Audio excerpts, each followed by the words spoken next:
าทั่วภารามีโถมไปเจ็บทุกข์ย่อมเวียนวนมีพ้นไกลๆสัตว์โลกล้วนรู้แน่แก่ใจเกิดแก่เจ็บตายหลีกไปไม่พ้นใครหลงคิดหลงติดอัตตาว่าใจแจ้งกมลแม้นใครปลงได้คงสุขล้นชีวิตมีมองมนเกิดมาเป็นคนสมบูรณ์ดับหายเพียงร่างกายไว้ชีวาแต่กุศลผลกรรมทำมาย่อมแปลงค่ากลายเป็นทุนส่งผลให้ทุกคนเวียนวนไม่สูญสุขและทุกข์เป็นไปตามทุนที่พวกคุณได้ก่อทำมา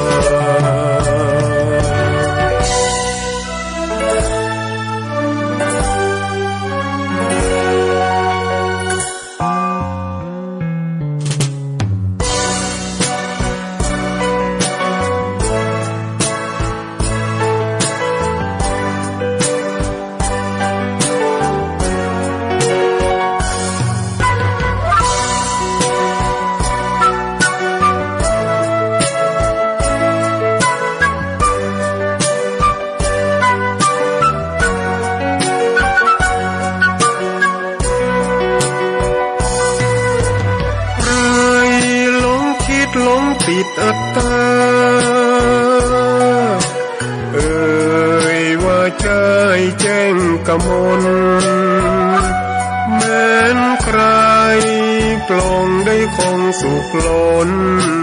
ชีวิตมีมองมนเกิดมาเป็นคนสมบูรณ์ดับหายเพียงร่างกายไว้ชีวาแต่กุศลผลกรรมทำมาย่อมแปลงค่ากลายเป็นทุนส่งผลให้ทุกคนเวียนวนไม่สูญสุขและทุกข์เป็นไปตามทุนที่พวกคุณได้ก่อทำมา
ตำนาน1,300 สัมพันธ์คงเป็นลูกหลานเคยร่วมสร้างบุญวัดดอยน้อยอยู่กลางยอดดอยโรยต่ออำเภอดอยเหล่าเขตติดต่อป่าสางลำพูนเดินทางปลอดภัยจากเชียงใหม่หรือสายลำพูนยินดีต้อนรับนักบุญมาร่วมสร้างทานบารมีตี3 ตี 4เปิดสถานตุลุงยองนักเทศเสียงทองชื่อเสียงดังก้องทั่วฟ้าธานีตัวจริงเสียงจริงวัดดอยน้อยแม่ตามเทวีต้อนรับญาติโยมที่มีจิตศรัทธามาร่วมสร้างบุญ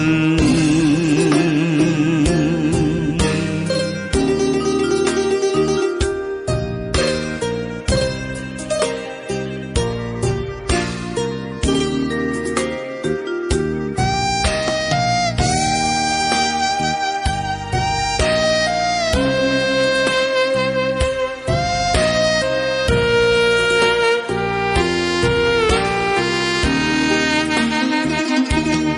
วัดดอยน้อยอยู่กลางยอดดอยโรยต่ออำเภอดอยละออเขตติดต่อป่าสางลำพูนเดินทางปลอดภัยจากเชียงใหม่หรือสายลำพูนยินดีต้อนรับนักบุญมาร่วมสร้างทานบารมีตีสามตีสี่เปิดสถานีฟังตุลุงยองนักเทศเสียงทองชื่อเสียงดังก้องทั่วฟ้าธานีตัวจริงเสียงจริงวัดดอยน้อยแม่จามเทวีต้อนรับญาติโยมที่มีจิตศรัทธามาร่วมสร้างบุญ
เขาย่อมเปรียบเทียบความยามว่ารักแม้นน้ำผักต้มขมชมว่าหวานครั้นจืดจางห่างเหินไปเนิ่นนานแม้นน้ำตาลยังว่าเปรี้ยวไม่เหลียวแล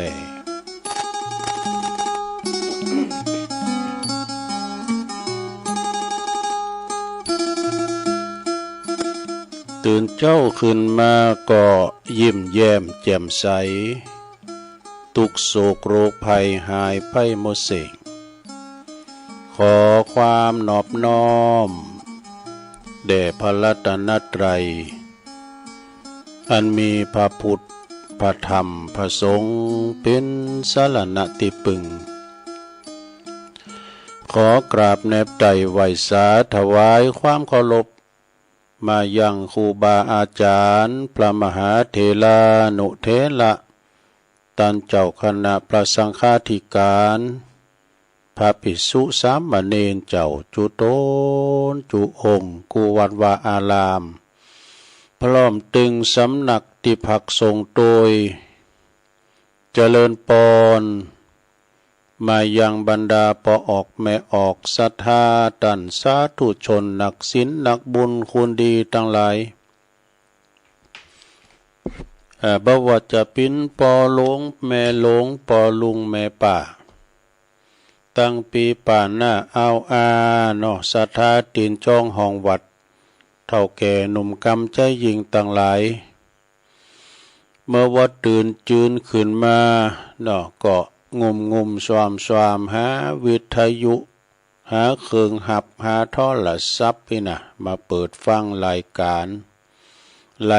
นี้เปิ้นตั้งชื่อให้ว่ารายการสัพเพเหระ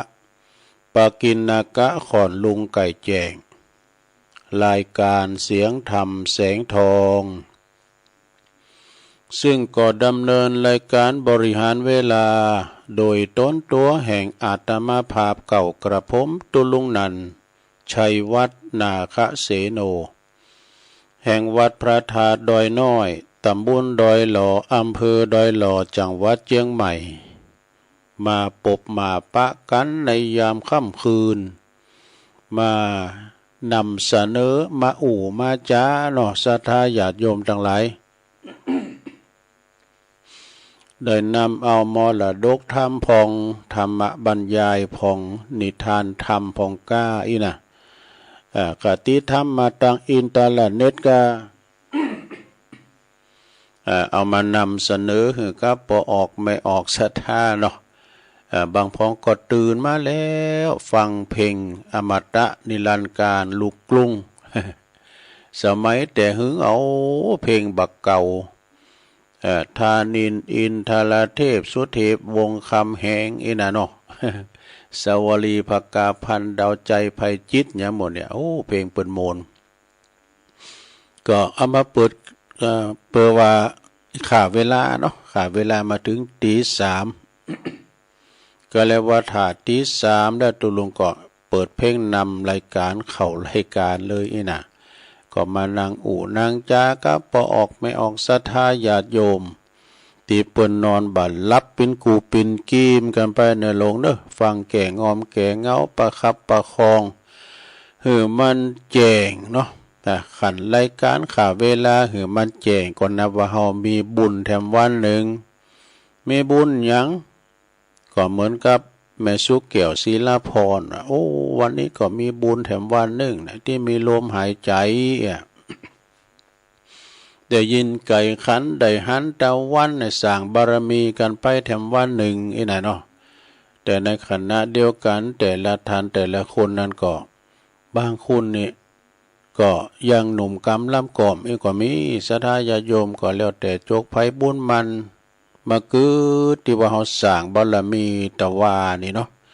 ไปกินแปดตานก็ไปจวยน้ำโถมผู้ประสบภัยอุทกภัยนี่นะเฮากึดอีกก็บุญก็อึกนึกอยู่ในใจแล้วเนาะบางพองบ่ได้ไปฝากห้อมเพิ่นไปก็ได้บุญเด้อศรัทธาได้บุญเหมือนกันบางพองก็มีมสังนะฝากนะข้าวสารอาหารแห้งนะมีปัจจัยก่อนเป็นจังโอ้ยมันได้บรรยากาศดีบ่ค่อยดีนะไปหันเปิ้นน้ำโถมน้ำนองปุตน้ำปุงอ่อมตัวโหมาเลยก็เดี๋ยวจะบรรยายฟังไปใต้รายการก่อนเนาะแล้วเนาะตอนนี้ก่อนที่ตุลุงจะได้เอ่ยไปตังสถานีวิทยุคืนบุญต่างๆเจ้าหน้าที่ดีเจก็เป็นรับเป็นนอนเนาะก็กล้องสัญญาณนำรายการนี่ไปสู่ตันผู้ฟังทางบ้านก็ต้องขอบคุณก็ขอบคุณสถานีวิทยุคืนบุญต่างๆนะฮะที่เปิ้นได้ก็กล้องสัญญาณไปเดี๋ยวค่อยประกาศต่อไปนี่จะได้สวดมนต์ไหวพระเกินเด้อศรัทธาญาติโยมแม่หลวงพ่อหลวงเขาต้องลุกมาเด้อไหวในจิตในใจหั่นนะไหวในจิตในใจได้บุญเหมือนกันเอาตัวลุงเป็นเก้าเป็นหมอกเนาะเหมือนกับตัวลุงเป็นนางอยู่โหค้อมมาไปสวดมนต์ไหวเทวบุตรเทวดาไหวห้องพระเฮานะเอาพร้อมแล้วก็กราบหนึ่ง กราบสองกราบสามอิมินาสกาเลนะพุทธังอภิปูชยามะอิมินาสกาเลนะธัมมังอภิปูชยามะอิมินาสกาเลนะสังฆังอภิปูชยามะอะระหังสัมมา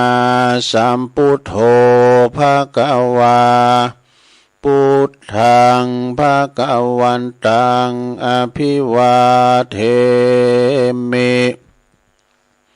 สวากขาโตภคะวะตาธัมโมธัมมังนะมัสสามิสุปฏิปันโนภคะวะโตสาวกสังโฆสังฆังนะมามินะโม ตัสสะภะคะวะโตอะระหะโตสัมมาสัมพุทธัสสะนะโมตัสสะภะคะวะโตอะระหะโตสัมมาสัมพุทธัสสะนะโมตัสสะภะคะวะโตอะระหะโตสัมมาสัมพุทธัสสะอิติปิโสภะคะวะอะระหังสัมมาสัมพุทโธวิจาจารณะสัมปันโนสุขโตโลกวิโตอนุตตโลปุริสตัมมาสาลาทิสัทธาเทวมนุสสานังพุทโธภะคะวะติสวากขาโตภะคะวะตาธัมโมสันติติโกอากาลิโกเอหิปัสสิโกโอปันนะยิโกปัจจตังเวทิตาโปวินโยเหติสุปฏิปันโนภะคะวะโตสาวกสังโฆอุจุปฏิปันโนภะคะวะโตสาวกสังโฆยายะปฏิปันโนภะคะวะโตสาวกสังโฆ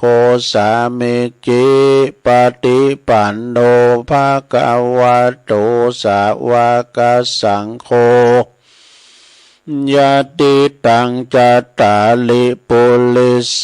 ยุคานิอัฏฐปุริสปุคคลาเอสะภะคะวะโตสาวกสังโฆอาหุนายโยปะหุนายโยตักขินายโยอัญจลิกาลนิโยอนุตตลังปุญญเขตังโลกัสสาติจะยันโตโพธิยามุเลสกายานังนันทิวัตโน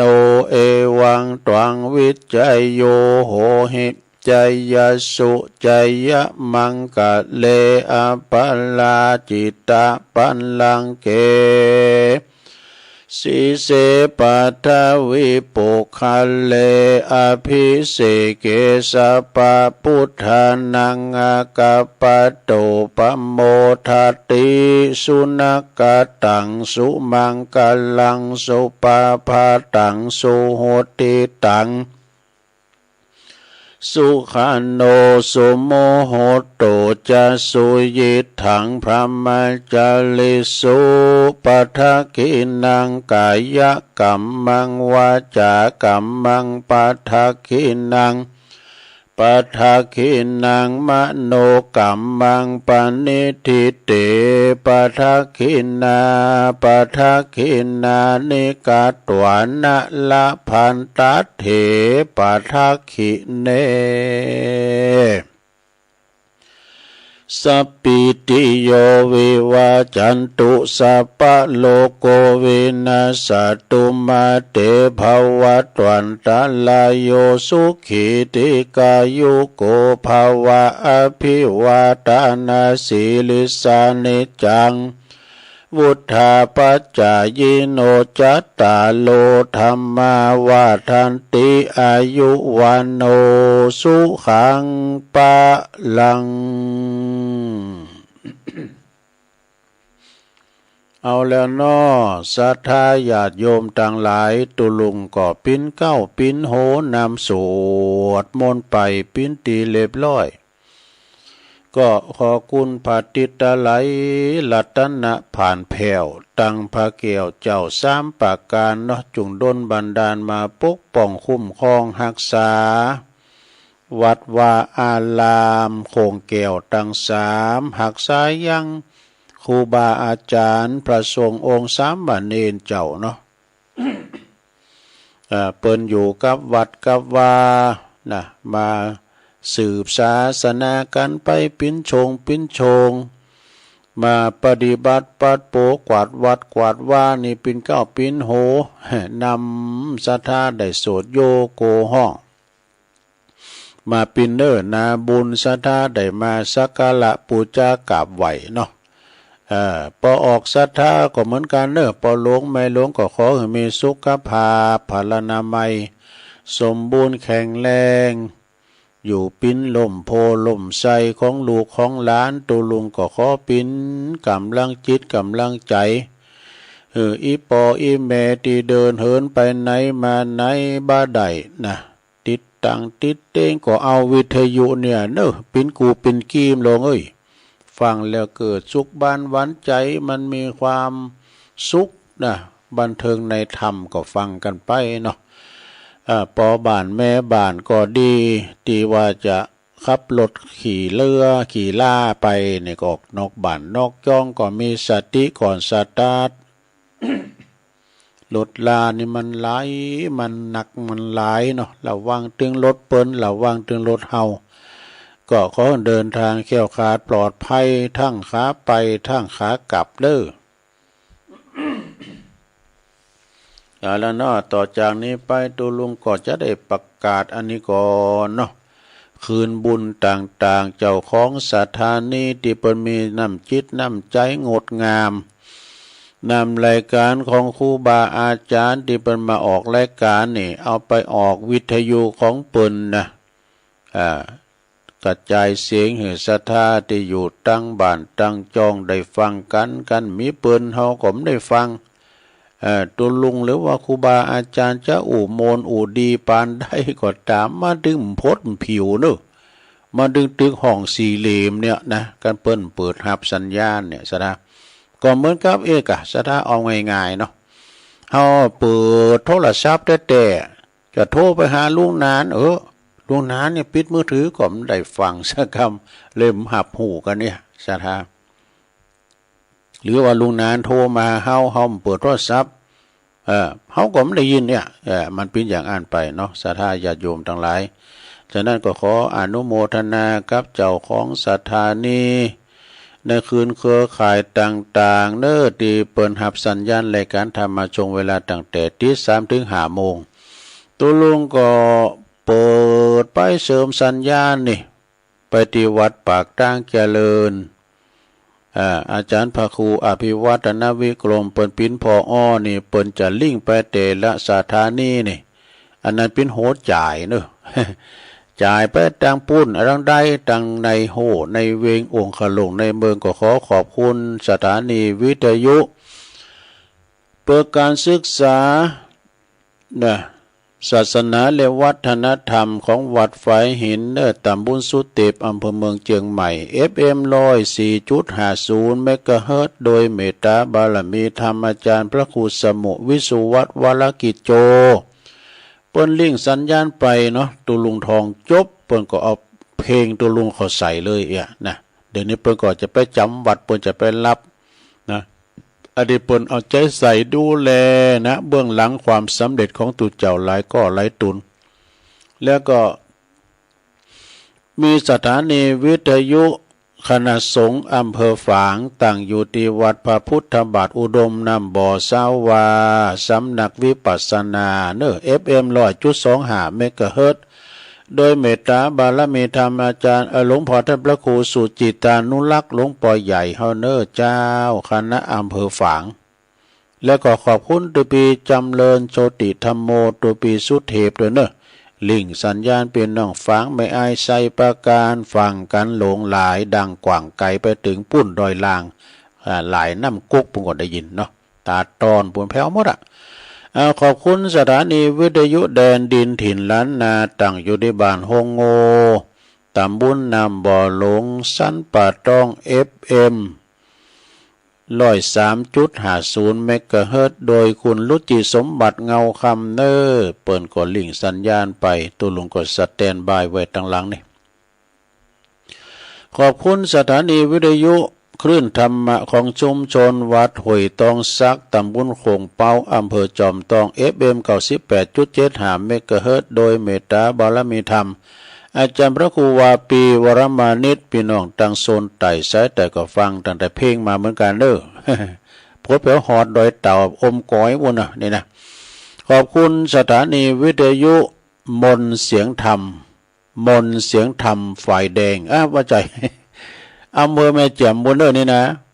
ในอยู่ไกลนะแล้วก็วัดบุผารามFM 106.25 เมกะเฮิรตซ์เนอโดยเมตตาบารมีธรรมหลวงปู่พระครูมงคลวิสิทธิ์หลวงปู่ใหญ่เจ้าคณะอำเภอแม่แจ่มเนอแล้วก็ขอบคุณท่านพระปลัดอุทัยตึงสองอุทัยแม่แจ่มฟังกันหลายแต่เปิ้นบ่โทรบ่ได้ขอบคุณสถานีวิทยุเน็กเนลเรดิโอ FM 96.75 เมกะเฮิรตซ์ตั้งอยู่ที่บ้านจงตำบลทุ่งกวาวห้างหุ้นส่วนจำกัดอนุสรณ์เรดิโออำเภอเมืองปานจังหวัดลำปางขอบคุณสถานีวิทยุเพื่อการศึกษาและพัฒนาอาชีพอาร์เรดิโอเน็ตเวิร์ก FM 103.00 เด้อเมกะเฮิรตซ์อำเภอเมืองจังหวัดลำปางขอบคุณสถานีวิทยุอาร์เรดิโอเน็ตเวิร์ก FM 99.50 เมกะเฮิรตซ์วิทยาลัยเทคโนโลยีเพื่อการจัดการกฟผ.แม่เมาะลำปางแล้วขอบคุณสถานีวิทยุวิทยาลัยสงฆ์นครลำปางวัดบุญญาวาสวิหารเด้อ FM 106.50 เมกะเฮิรตซ์เด้อขอบคุณท่านดร.จิรศักดิ์ปันลำผู้อำนวยการสถานีของเฮาแล้วก็ขอบคุณทางอาจารย์แอมตัวเนอร์ดีเจแอมเปิ้นก็ลิงก์สัญญาณตลอดถึงอนุพงษ์ตาจีนะตัวแล้วก็สีคำเรดิโออันนี้ก็อยู่บ้านนาเหลืองนอกอำเภอเวียงสาจังหวัดน่าน FM 92.50 เมกะเฮิรตซ์เนอะอันเนี้ยเป็นรายชื่อรายนามของสถานีคืนบุญต่างๆนะที่เปิ้นได้รับลิงก์สัญญาณนำรายการครูบาอาจารย์กูตนกูองค์ตั้งแต่เวลานี้ปิ้นต้นไปออกสถานีของเปิ้นโอ้ยไปกงไปไกลเนอะสถาไปกว่างไปไกลหือเปิ้นได้ฟังกันแต่เปิ้นเปิดฟังก็ได้ฟังในโลกเนอะฟังสบายก็ฟังกันไป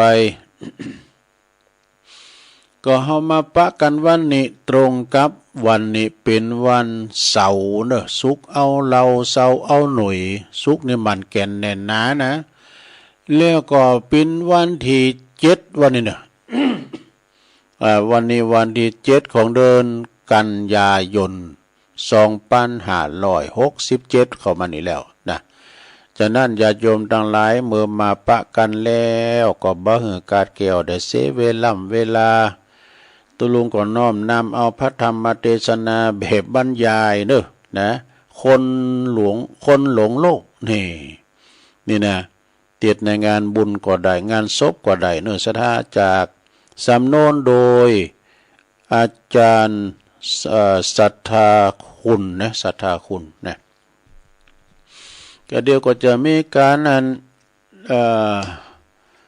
จะมีการเล่านิทานพองก้านี่มาในอินเทอร์เน็ตพองกาเป็นคติเตือนอกเตือนใจฟังไปก็หายงอมหายงันนะเป็นการที่ว่าเอามานำเสนอให้ศรัทธาได้ฟังกันเนาะเอาล่ะตุลุงก็จะบรรยายตั้งแต่คาถาเป็นไปเลยเนาะศรัทธาตั้งนะโมก็ได้วันนี้แม่น้อยอินยาสีก็เนี่ยเนาะว่าพระเปิ้นนำโทมเปิ้นก็ยืนซองมาหือซองหนึ่งก็ได้ลุกลำหุ่นโอนะตื่นเดิมหุ่นเนอแม่น้อยอินยาสีจากลำปางบ่ก็เดียวถ่าเอาปอนเนี่ยเอาปอนถึงลงถึงหลายอัปปกันจิทังชีวิตมาโหทีราตินี่อันนี้เป็นอันคาถาเปิ้นเด้อสถาเป็นบาลีธรรมเปิ้นก่อนในโอกาสบัดนี้ตนโตแห่งตัวลุงก็จักน้อมนำธรรมคำสอนขององค์บวรสัมมาสัมพุทธเจ้าเนาะอันพวกเขาเจ้าพุทธได้เคารพบูชานับถือไว้เนื้อโหเนื้อเก่ามาแสดงจี้แจงคือบรรดาแบบพอออกสถาแบบมันภาษาคุณเหนือคุณเมืองนะคุณมาแต่ตุลุงมาอู่ยอง ก็จะกอยวาไปเนี่ยเนาะจะบอกว่าโวยจะเตอเปิ้นบ่เข้าใจน่ะเนาะ ฟังได้เข้าใจง่ายๆก็เปิดว่าวิวัฒนาการไปตามยุคตามสมัยบางตีบางชุมชนเปิ้นก็ยังบ่ใครเข้าใจกันน่ะว่าตูเจ้าขึ้นต้นณโอกาสบัดนี้เนี่ยบางคนแสดงความบ่ใครศรัทธาออกมาทันทีก็มีน่าสมเพชดีสุดยังบ่เข้าใจเอาเองว่าบ่ใจเตธรรมเพราะว่าบ่ใจเตธรรมเตให้ดู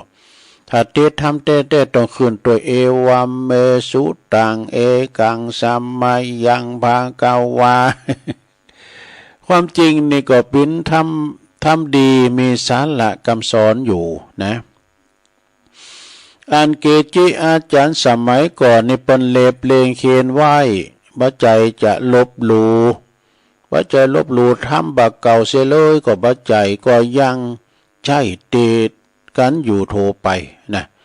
แต่ว่าลูกหลานคนในยุคใหม่นี่ฟังบ่ค่อยเข้าใจว่านะมีแต่ปออุ้ยแม่อุ้ยปอนนั้นปอน้อยเขานี่เข้าใจกะเปิ้นฟังหูเลิงแต่ว่าก็บ่ได้ประวัติแต่ก็ได้ภาระอันนี้ทรงบุญเหมือนกันนะเนาะนะหวังว่าศรัทธาสาธุชนทั้งหลายคงเข้าใจตามนี้นะนี่แล้วก็ข้อสำคัญอยู่ก็ที่มีความตั้งใจนะมีความตั้งใจบ่หวั่นไหวในอารมณ์อื่นโดยว่าวันนี้นี่มีพ่อแม่พี่น้องศรัทธาเปิ้นมาห่มกินห่มทานเปิดอุทิศแผ่กุศลด้านบุญไปสู่แผ่กุศลนะบุญไปหาผู้ลงลับไปสู่พระละโลกไปหน้านะแล้วก็ผู้ปิ้นประธานเจ้าภาพก็ตั้งไว้ว่าแม่น้อยอินยาศรีจากลำปางเนี่ยนะ ก็ได้มีโอกาสเนาะได้เปิ้นก็ได้เชิญญาติมิตรมาที่เคารพมาห่มฟังเทศน์ฟังธรรมปิ้นเจ้าภาพรวมกันเปิ้นว่าคุณเฮานี่เวลาว่าหลงรับขันรับสังขารไปแล้วก็บ่มีวันกลับความจริงนี่มันปิ้นเกตมาปิ้นเกตในงานแก่เจ้าภาพแก่ญาติผู้ยังมีชีวิตอยู่นี่คนที่ตายไปเหลือแต่สรีระลางศพนี่ศรัทธาญาติโยมได้นอนสงบนิ่งอยู่ในหีบในโลงบ่มีพฤติกรรมแสดงความดีใจได้เลยอันนี้เป็นสัจธรรมที่หันเฉพาะหน้าเด้อของสาธุชนทุกท่านฉะนั้นจงน้อมผัดไตรลักษณ์มาปิ้นกรรมฐานอยู่เสมอเนอะเพราะว่าทุกคนนี้บ่พ้นจากกฎสัจธรรมอันนี้จะเกิดความสลดสังเวชไปตัวอีนะศรัทธาจะได้ปุงจะได้วางนี่นะเนาะปุถุชนนี่นะบนว่าปุถุชนอย่างเฮาพอหู้ถึงความตายข้างใดนี่จิตใจมันก็ฝ่อห่อเหี่ยวหมดเหี่ยวหมดแห้งปิ่นตุกกังวลหมดอะไรบ่อยากกึดประกอบกิจกรรมใดๆปล่อยชีวิตไปเป็นวันรอวันตายเพราะเหตุใดจึงคิดอย่างนั้นก็เพราะเหตุว่า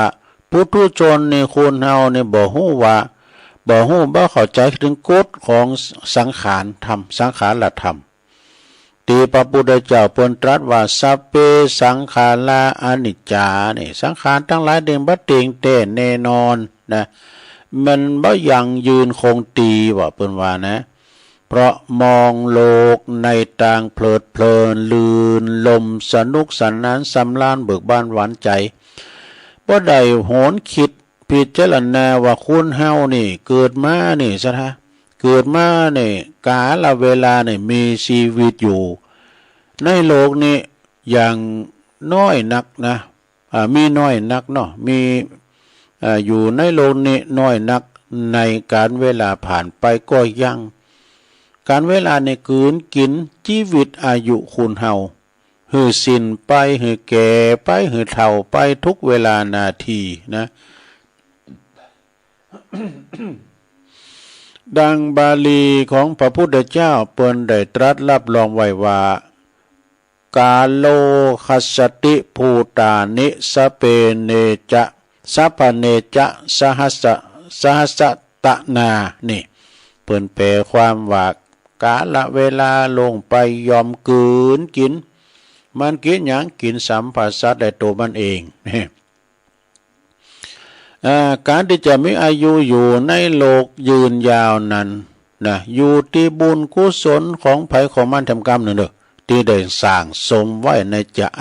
จาตุปางก่อนนี่พระพุทธเจ้าได้ตรัสเพียงย่อๆ4 ข้อมีหยังปะล่ำประวันหนึ่งบุญนี่บุญมาก่อนนะข้อที่1บุญมันทำบุญหือตานทำบุญช่วยเหลือคุณตุคุณอยากเป็นลำบากน้ำโถมกายนะเขาได้ไปช่วยเหลือเฟื่อไฟก็เกิดความปีติเอิบอิ่มจิตใจสุขใจเฮา ช่วยเหลือเฟื่อเผื่อแผ่เปิ้นไปอันนี้ก็เป็นบุญเฮาละ2กุศลนี่กุศลก็หมายถึงหู้ดีหู้ชั่วหู้บาปหู้บุญหู้โทษ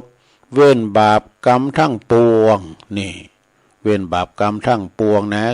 3อาหารนี่อาหารก็การกินการอยู่เฮาเนี่ยนะอาหารหู้จักกินอาหารที่มีประโยชน์ต่อร่างกายกินพอดีบ่หนักบ่น้อยบ่เกินบ่หนักบ่น้อยเกินไปเว้นสิ่งของมึนเมานี่ข้อที่4นะอากาศนี่อากาศอาหารอากาศนี่อยู่นอนที่มีอากาศถ่ายเทเนี่ยอยู่องค์กรนี่ตัวลงมาโบสถ์ใหม่เนี่ยมันขอสุมาดะกูผมก็หมู่เนาะเปิ้นไปนอนโฮงไปก็มันเฒ่าแล้วเปิ้นนี่พระน้อยนี่กิ้วแล้วก็พระน้อยเขาเปิ้นสายหนังน่ะทางปูนเขาลักไปเอาเขาลักไปเอาตุลุงนอนคนเดียวนี่ เอาผ้ามากั่งนี่บ่รู้เอาสูทมากั่งแล้วเอาผ้าจีวรเก่ามากั่งบัดนี้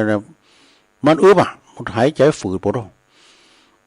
อากาศในสำคัญคือมันได้ถ่ายเทบ่อึบอากาศถ่ายเทบ่สะดวกนี่นะเพิ่นว่ามาขี้เมยว่ะ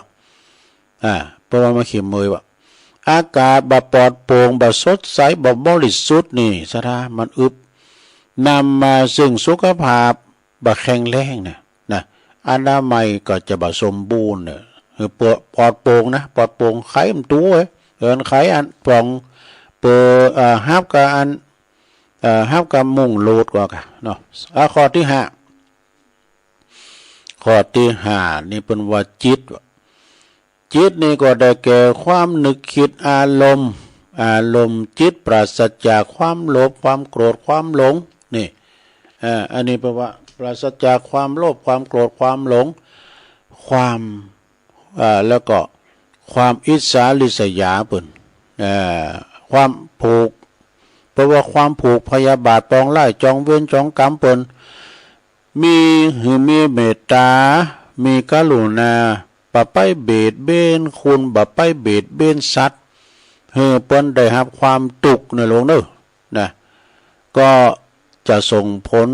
อานิสงส์ให้เรามีอายุมั่นยืนยาวแน่เฮียซะท่าสำหรับมนุษย์เฮานี่เปิ้นกำหนดไว้เพียง80ปีนะ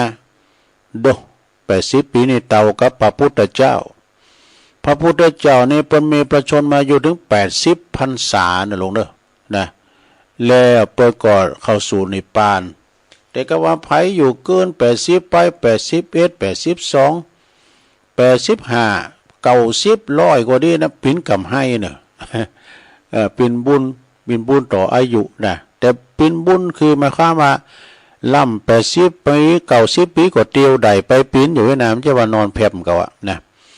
ซึ่งก็80ปีนี่ปัจจุบันนี่จะไม่น้อยนักว่านะแล้วก็เปิ้นว่าอายุของสัตว์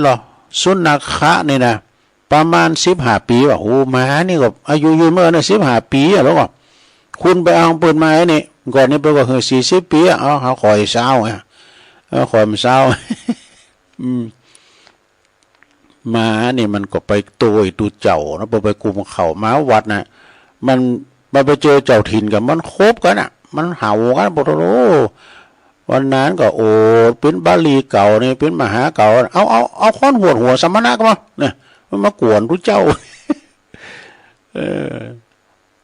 เอาค้อนหัวสุนัขะแต่เอาค้อนหัวสมณะเนี่ยเป็นว่า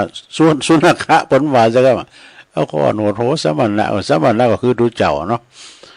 แล้วก็อายุจ้างนี่นะซะนะจ้างนี่อายุประมาณ100 ปีดูเอาจ้างนี่อายุยืนตระกูลไดโนเสาร์กาเนี่ยเนาะเต่ากาเขาจะฟื้นกฎธรรมชาติเนี่ยบัดใดอย่างปอออกไม่ออกศรัทธาเคยฟังธรรมมหาวินบากว่าเปิ้นว่าไว้ว่าบางคนตายตั้งแต่ในตองนี่บางคนนะก็ได้2 ปี3 ปี4 ปีตายก็มีบางผมก็มอกฟ้าแมบยามเดียวนะเกิดเอาจาดอายุจะสั้นหรือว่าใจยาวก็เป็นเรื่องของบุญนำกรรมแต่งขึ้นมาสร้างมาว่าถ้าจะเต้เนี่ยบางคนเนี่ยอายุมันยืนยาวบางคนก็อายุก่อมปิ้นหมอกนะเนาะจะมีชีวิตอยู่โชฟ้าดินสลายนี่มันก็ปิ้นไปบัดใดสระญาติโยมทั้งหลายอยู่ชั่วนาตาปีนะมันก็ปิ้นไปบัดใดความจริงคนเฮานี่มีอายุน้อยหรือหนักเนี่ยแปลว่าหนุ่มหรือแก่ก็ต้องทนทุกข์ทรมานสังขารอยู่ประจำว่าให้ภัยมีพยาธิมีพยาธิมาเบียดเบียนมีโรคภัยไข้เจ็บมีสุขภาพสมบูรณ์แข็งแรงเป็นบุญนะพระพุทธเจ้าเพิ่นได้ตรัสไว้ว่าอโรคยาปรมาราภาความมีโรคภัยไข้เจ็บในเป็นเป็นบุญอันประเสริฐแต่ๆนะลงเด้อนะไปให้ได้เจ็บได้ใหม่ไปให้ได้ตาวเด้อเพิ่นว่าโรคภัยไข้เจ็บมีพยาธิมาเบียดเบียนอยู่ทุกผู้ทุกท่านนี่นะความเข้าใจในสภาวะ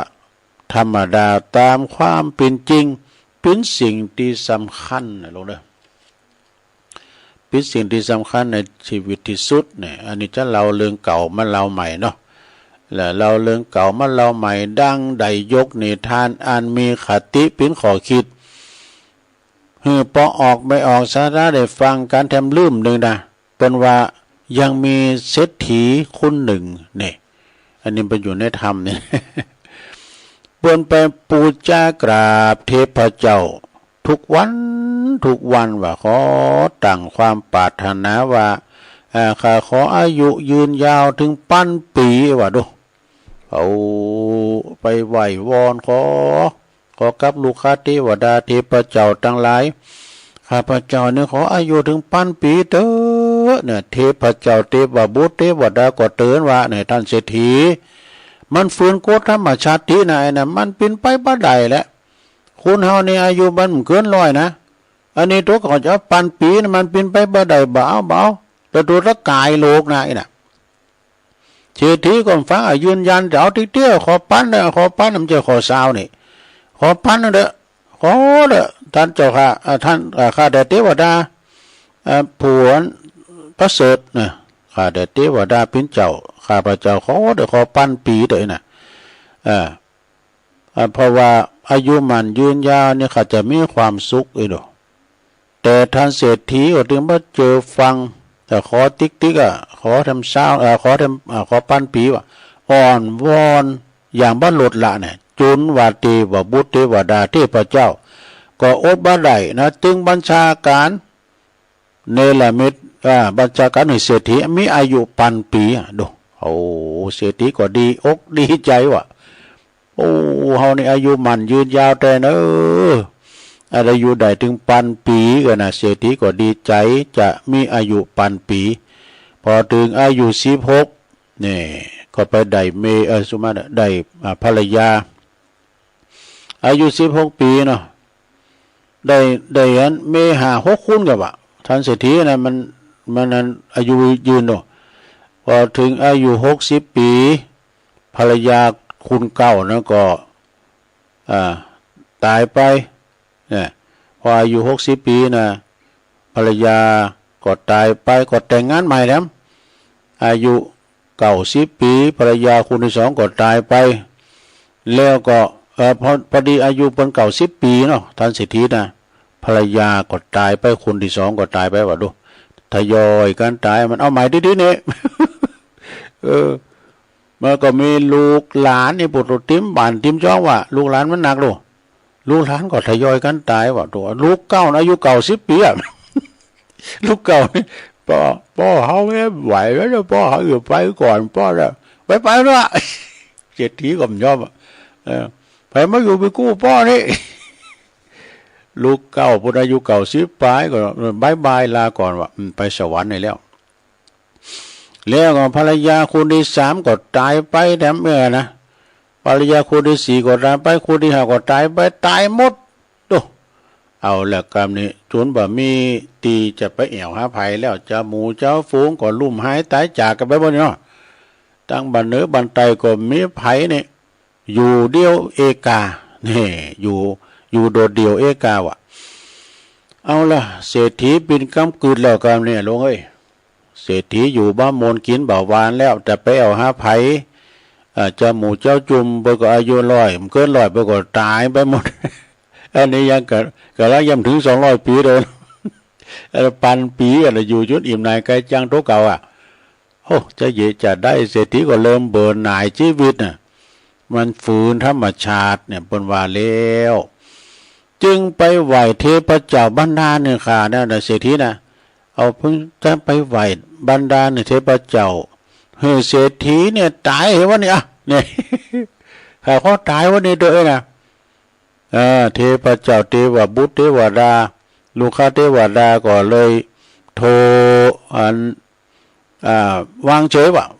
ก็มันปีนแป้มได้มันล็อกไว้แล้วมันล็อกไว้แล้วนี่เนี่ยมันแก่ไขมันได้แล้วนี่ก็ปันปีแล้วนี่เศรษฐีก็จางอยู่อ่ะเนี่ยพยายามมาฆ่าตัวตายก็ได้โดดน้ำอยู่ปื้นน้ำมีหายใจได้เอาด้วยมันถึงข้าวไปแล้วเนาะแล้วก็คืนก็ไม่โดดเอาโหดดิ่งลุงมันปีนี้ว่ะผมนี่มาขามแล้วเลยเอาผ้ามีซุยมาเตงตองผมเข่าอ่ะขามนักแก้กับมันถึงข้าวนี่มันถึงปันปีเลยลูกเป็นล็อกไปเลยสังเกตได้เนี่ยขนาดได้โดนเสาไปยังถึงปันปีเนาะเนี่ยแปลว่าน่ะแทงตัวกระโดดลุ่งน้ำก่อมตายว่ะผลที่สุดเนี่ยเอาหีบมาว่ะเอาหีบศพมานะเอามาตำไว้แล้วก็ไปนอนในหีบนะว่ะโอ้ยบ่ยอมลุกมากินข้าวกินน้ำจนครบปันปีถึงจะตายแต่ตายเองโอ้ก็ชักมาอ่านล้ำเลยเป็นว่าฟังนี่มก500 ปีเนี่ยยังบ่ยังแขวนอันนี้ถึงปันปีกันนี่ไปพาตนะอ่านล้ำเลยนะลงด้วยมันจะกลายตัวเก่านะมันถึงเวลามันถึงไปคนเดียวมาเนาะเนี่ยเป็นว่านะเถาว่าหนุ่มว่าเมื่อถึงข้าวมันไปโมดนะจาติจัลลาพยาธิมรณะเกิดแก่เจ็บตายเนี่ยมันเป็นธรรมดาไม่ว่าจะเป็นเจ้าคุณมุนนายคนรวยคนบ่รวยตุกไล่เข็นใจเมื่อถึงวันเวลามันก็ไปเหมือนกันโมดบางพองไปงอบแงบคำเดียวมันได้ทรมานเนาะนะเพราะใครยังปนนั่นเนาะมันไปง่ายได้ยันพองก็ว่ามันได้สั่งลูกสั่งเม่เนี่ยมันไปง่ายลำไปพองก็รับแล้วก็ไปเลยมันเป็นฟันกันเนาะไปวอยต่างงานอีสานแปลว่าไหลตายโลกไหลนะภาษาแพทย์แปลว่าอย่างก็ภาษาแพทย์แปลว่าอย่างนะฉะนั้นญาติโยมทั้งหลายเนาะความตายมีนิมิตมีเครื่องหมายเนี่ยว่าเขาจะกำหนดตายวันใด7 วันเนี่ยปันหนึ่งไปวันแต่เขาจะไปวันใดห้อมโห อันความตายชายนารีนั้นหนีไม่พ้นจะมีจนก็ต้องตายกลายเป็นผีถึงแสนรักก็ต้องร้างห่างทันทีไม่วันนี้ก็วันหน้าจริงหนาเรา ไม่วันนี้หรือวันหน้าช้าหรือเร็วกันช้าก็โว้ยนั่นเนาะมันเป็นอย่างอ่านไปเหมือนกับตุลุงเคยเล่าว่าเขาขึ้นขบวนรถไฟ รถไฟขบวนพิเศษคุณจะขึ้นแล้วก็มันจะลุ่งไปตามไล่ต่างลุงไปแล้วคุณนั่งอยู่หิมเฮาเนี่ยได้มันไปเห็นได้ไหนไก่ตัวเฮามันนักแก่แล้วเนี่ยมันเป็นธรรมดานอกศรัทธาญาติโยมความตายเนี่ยมันถึงเข้าตายมันถึงตายก็มันบัดถึงเข้าตายเนี่ยเยอะจะได้มันถึงบัดตายขนาดว่าขาตัวเก่ามันขย่ำตายเลยนะก็ถึงเวลามันจะไปกรรมเดียวแมปเดียวนะเนาะถ้าบัดถึงเข้าตายก็ไม่วายชีวาแวบลดบทหนีบจุนเปบก่อมเป็นอย่างแต่ถ้าถึงคราวตายก็ต้องวายชีวังต่อเฟื่องตังถูกตีนก็ดิ้นตายนี่ถึงเวลาน่ะน้อยเดียวแล้วนะ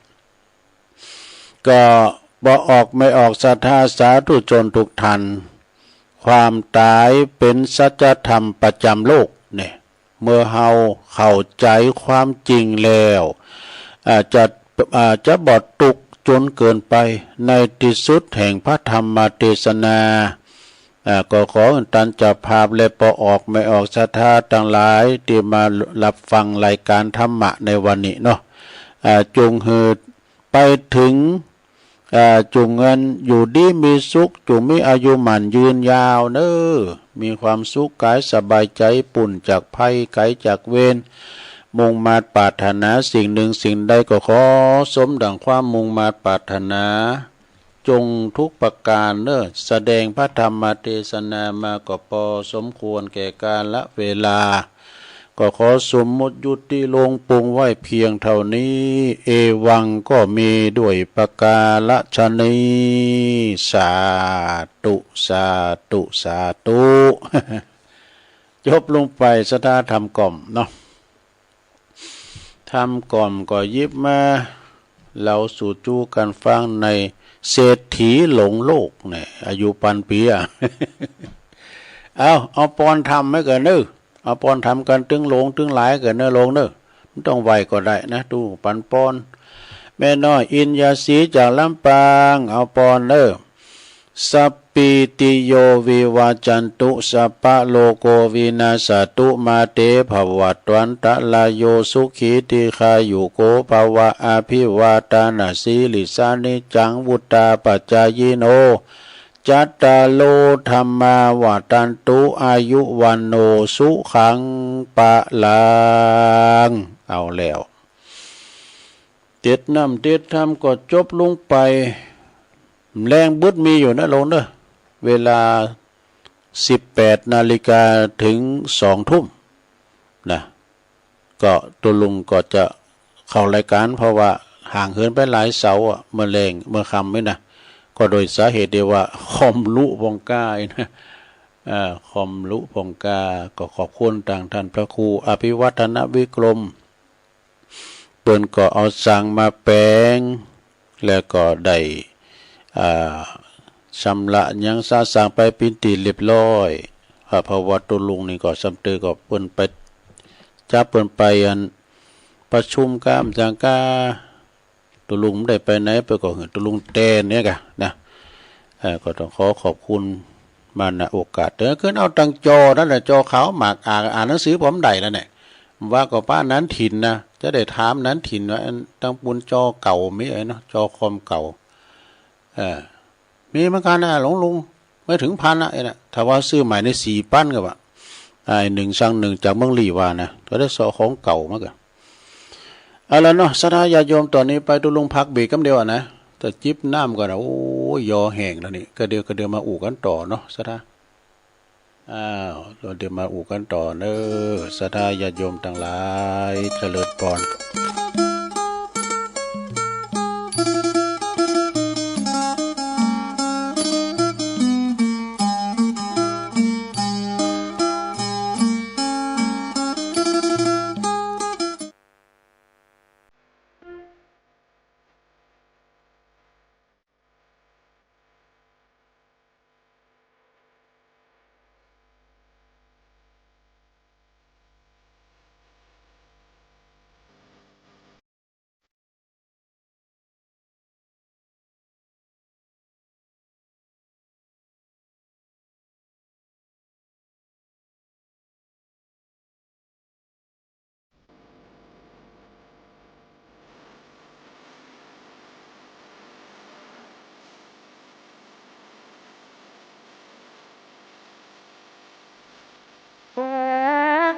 ว่าต้องอยากมาแสงลองแสงยามแสงเทียนส่องเวียนบางการให้ตาแสงธรรมเปิดล้างกว่าแสงใดในลาแหลงไงแสงจันทร์เด็ดงามยัง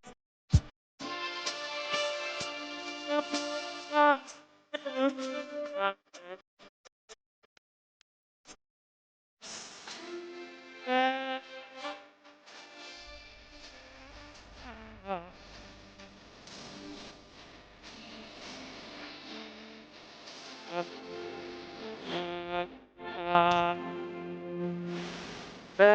งทางส่องทำมาสิฟ้าให้หายห่าง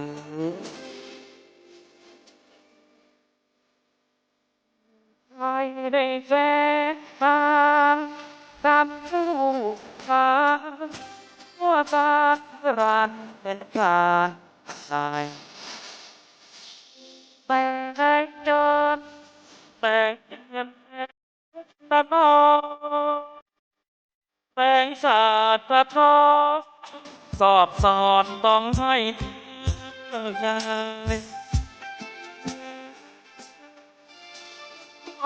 ท่านทรงให้ไว้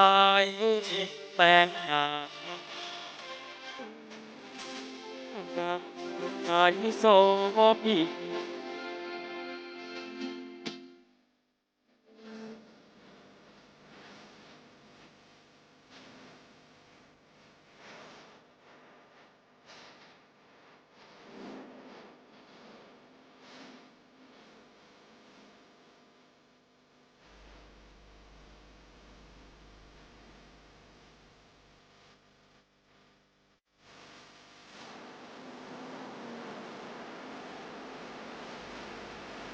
แส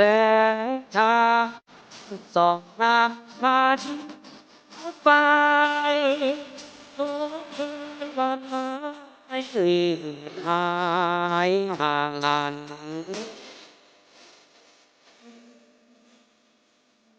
ใครได้แสงทางตามผู้ฟ้าหัวการรันเป็นการตายแสงจันทร์แสงเนียบแสงจินตนาแสงสาดสะท้อนสอบสอนต้องให้ได้แสงธรรมธรรมต้องแสงอยากทำใจทำใจจดใจโซบี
Test of time and all I have my ฝากสิทธิ์รอดหายได้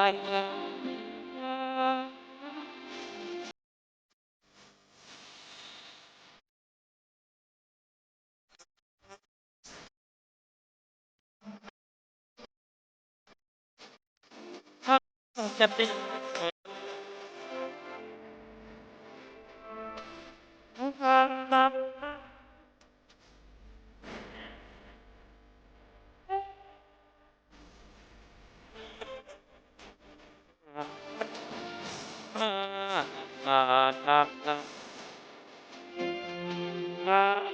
ลาดาชาบองไปไปตาบอกตาตาหาตายตายตา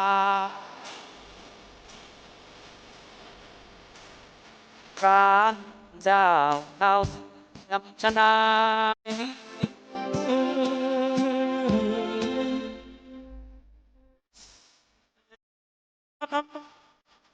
ปฏิบัติ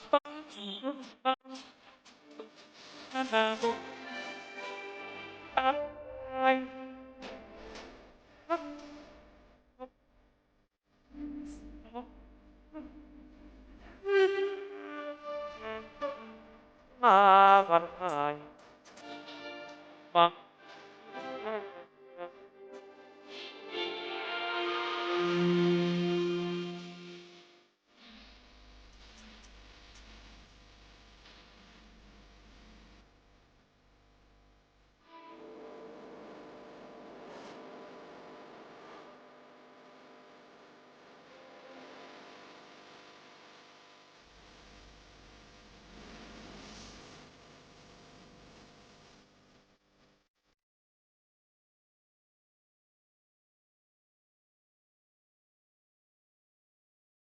บา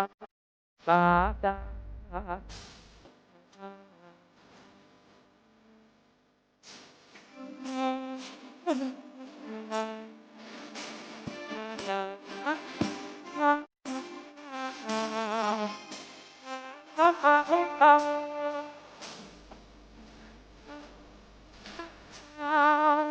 อาไทย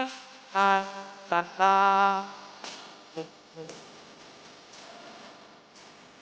รักดาวเราชนะ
เอาแล้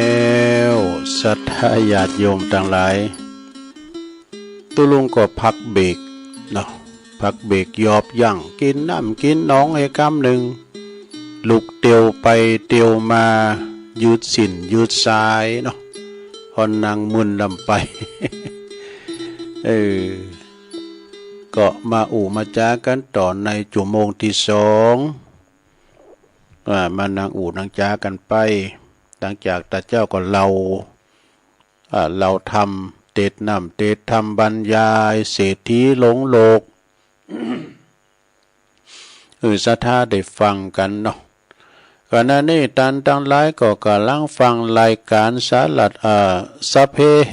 ระปากินากะขอนรุงไก่แจงดำเนินรายการโดยตุลุงยองมานางนางจารับกันไปหมดแล้วก้าเนาะ ฟังไปก็รับไปด้วยก็เป็นสังการรับได้ก็เป็นดีพักผ่อนสายตาได้หลงเด้อนะคุณเฒ่าเฮาเนี่ยทำรับกลางคืนก่อนรับสดเสยกลางวันก็ได้นะหลงจะไปไหนอ่ะนะบางพ้องก็เฝ้าร้านเจ้าคุณเฒ่าเฝ้าร้านนะตุ๊ พี่น้องท่านนำบ่อโลงนี่แต่บุญนำบ่อโลงนะบ่โตลุจิสมบัตินี่เป็นบทดีกันด้วยนะมันใช้เฝ้าร้านนะตุ๊คนเฒ่าเฝ้าล้านนี่ เฝ้าล้านนะเนาะก็มาฟังกันต่อไปเนาะศรัทธาญาติโยมทั้งหลายก็เดียวตุลุงก็จะนำเสนอนิทานสักเรื่องสองเรื่องก่อนเนาะมาในชาดกศรัทธาได้ฟังกันแล้วก็จะได้มาประกาศข่าวสารงานบุญให้ครูบาอาจารย์มาตักต่างลายแล้วมาเปิดสายหน้าใหม่ศรัทธาได้เสกคืนเสกสายกันไปเนาะดาบท500ออกบวชปิ้นตูเจ้าปิ้นพระนี่มันปิ้นจะได้ลองฟังก่อนพระโมนสัตได้เลยในคราวครั้งหนึ่งนะที่เมืองโกสัมปีมีเศรษฐีอยู่3 คน 3 ตระกูลนะคือโคสกะเศรษฐีหนึ่งเนาะตระกูลหนึ่งกุกุตตะเศรษฐีหนึ่งเนี่ยก็ทั้งตระกูลหนึ่งแล้วก็ปาวาริกะเศรษฐีทั้งตระกูลหนึ่ง3 ตระกูลเนี่ยเป็นเศรษฐีประจำเมืองโกสัมปีหรอกนะมีลูกหลานตันเต่าก่อนนักก่อนร้ายเป็นเศรษฐีแล้วก็ปาการโจรเข่านะพอจวนเข่าวัดสาเนี่ยไข่ไก่เข่าวัดสาแล้วนะเศรษฐีทั้ง3นั้นก็ไปหันพกดาบทนะ500 องค์นะดาบทนักพรตนักบวชนี่นะเปิ้นมาจากป่าหิมพานต์เดินสันติมาจากป่าหิมพานต์เข้ามาเที่ยวปินทิบาทในเมืองก็เกิดความเหลื่อมใสศรัทธาที่ได้สัตตาหันใส่ดาบทตั้ง500 องค์จึงปากันสั่งบรรณศาลาไว้ให้ตุเจ้าทั้งหลายได้จำภาษาไก่บานเฮาเนี่ยเด้อเศรษฐีทั้ง3ก็มาลุงขันกันแปลงบรรณศาลากันนะแล้วก็นิมนต์สาธุเจ้าใจตุเจ้าด้วยนะอันนี้เปิ้นเป็นนักบวชแบบว่านอกศาสนาอยู่เรียกว่าดาบทนะขอนิมนต์เปิ้นมาจำภาษาที่ศาลานี่นะแล้วก็อุปถากอยู่ตลอดพรรษาแล้วดาบทเหล่านั้นก็จึงกลับไปสู่ป่าหิมพานต์นี่ออกพรรษาแล้วก็พลิกไปอยู่ที่เก่าอีกอ่ะพอถึงฤดูฝนนะวสันตฤดูถึงเข้าพรรษาก็ไกลเข้ามาแล้วก็เลยมาอยู่ไกลเมืองโกสัมปีมาอยู่แถมก็มาอยู่ที่ศาลาแถมก็จำพรรษาแถมมีอยู่หันคราวหนึ่งพกดาบท500 องค์นี่นะได้ออกเดินทางจากป่าหิมพานต์มาพักที่ใต้ร่มไม้ไทรนี่ก็คือเก้าไฮนะลงเด้อหรือว่าไม้นิโคตไม่ไฮนี่มีหันตุนหนึ่งตุนใหญ่วะนะดาบทปู่ปิ้นโหน่ะนะดาบทองค์ใหญ่ถูกปู่ปิ้นโหน่ะนะก็คิดว่าเก้าไม้ใหญ่ไม่ลงกันมีผีก็มีนกเก้าให้กันเนาะต้นไม้ใหญ่นี่อาจจะมีลูกค้าเทวดามาพำนักผู้ที่ศักดิ์สิทธิ์มาอาศัยอยู่ที่นี่นะ เก้าไม้ใหญ่ไม่หลวงนี่จะต้องศักดิ์สิทธิ์จะต้องมีลูกค้าเทวดาอาศัยอยู่นี่เป็นแน่แต่แล้วก็จึง ถ้ามีจริงนี่นะเนี่ยหัวหน้าดาบดเปิ่นไปอธิษฐานดูถ้ามีจริงก็ขอให้เทวดาเนี่ยเทวดาปิ้นเจ้าจุงเฮือน้ำดื่มแก่พวกฤาษีเถิดนี่นะเทวดาประจำอยู่ต้นไทรไม่ให้นะก็บันดาลหือน้ำเดือดแล้วก็ไหลออกมาจากกิ่งไม้ไทรว่าพวกดาบดก็เลยดื่มกินกันอย่างอิ่มน้ำสำราญแล้วก็ดาบดผู้เป็นหัวหน้าก็เลยนึกใครอาบน้ำเนาะนะโอ้ก็มาใครอาบน้ำไม่ได้เนอะขอเทวดาจุ่มวัดดานเห็นน้ำอาบแล้วก็ปวดตัวยังก๊อกน้ำมาเนาะออกโซยกออกไปอาบน้ำกันว่านะดังฤาษีตั้งใดออกไปอาบน้ำกันหัวหน้าฤาษีก็ยังพอเดิมโอ้ก็ยังมาห่อนตองแล้วเลยใครอยากกินข้าวไฟใหม่เล่าข้าวน้อยขอบันดาลอาหารมันร้อยเนี่ยเทวดาก็เลยบันดาลอาหารมาเป็นหลายอย่างนี่นะเนาะคนนึกว่าได้ครบกุยอย่างแล้วเนี่ยคำนี้ไข่หันตูไข่หันตูของเทวดาแต่เนื้อนะขอเทวดาเป็นเจ้าจงจำแรงพากดกายหือได้ชมบารมีหือได้หันตูคำเด้อนะดาบทผู้ปิ้นโหนน่ะก็อธิษฐานแล้วก็มาแต่เฮ้ยปรากฏว่าช่วงนะไม่อย่างในนิทานในนิยายณบัดดลนั่นเองเทวดาก็ปรากฏกายเพ่ง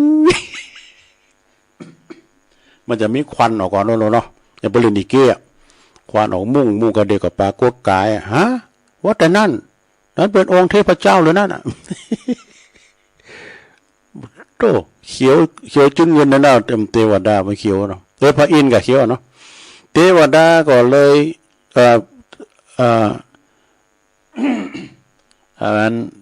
โหนาเนี่ยโหนาดาบดกึดยากโหนาดาบดเมื่อหันดังนั้นแล้วก็จึงถามข้าแต่เทวดาเป็นเจ้าได้ทำสิ่งใดจึงมาเกิดมาเป็นเทวดาประจำอยู่ที่นี่นะเทวดาก็เล่าเรื่องให้ฟังปิ้นใจความว่า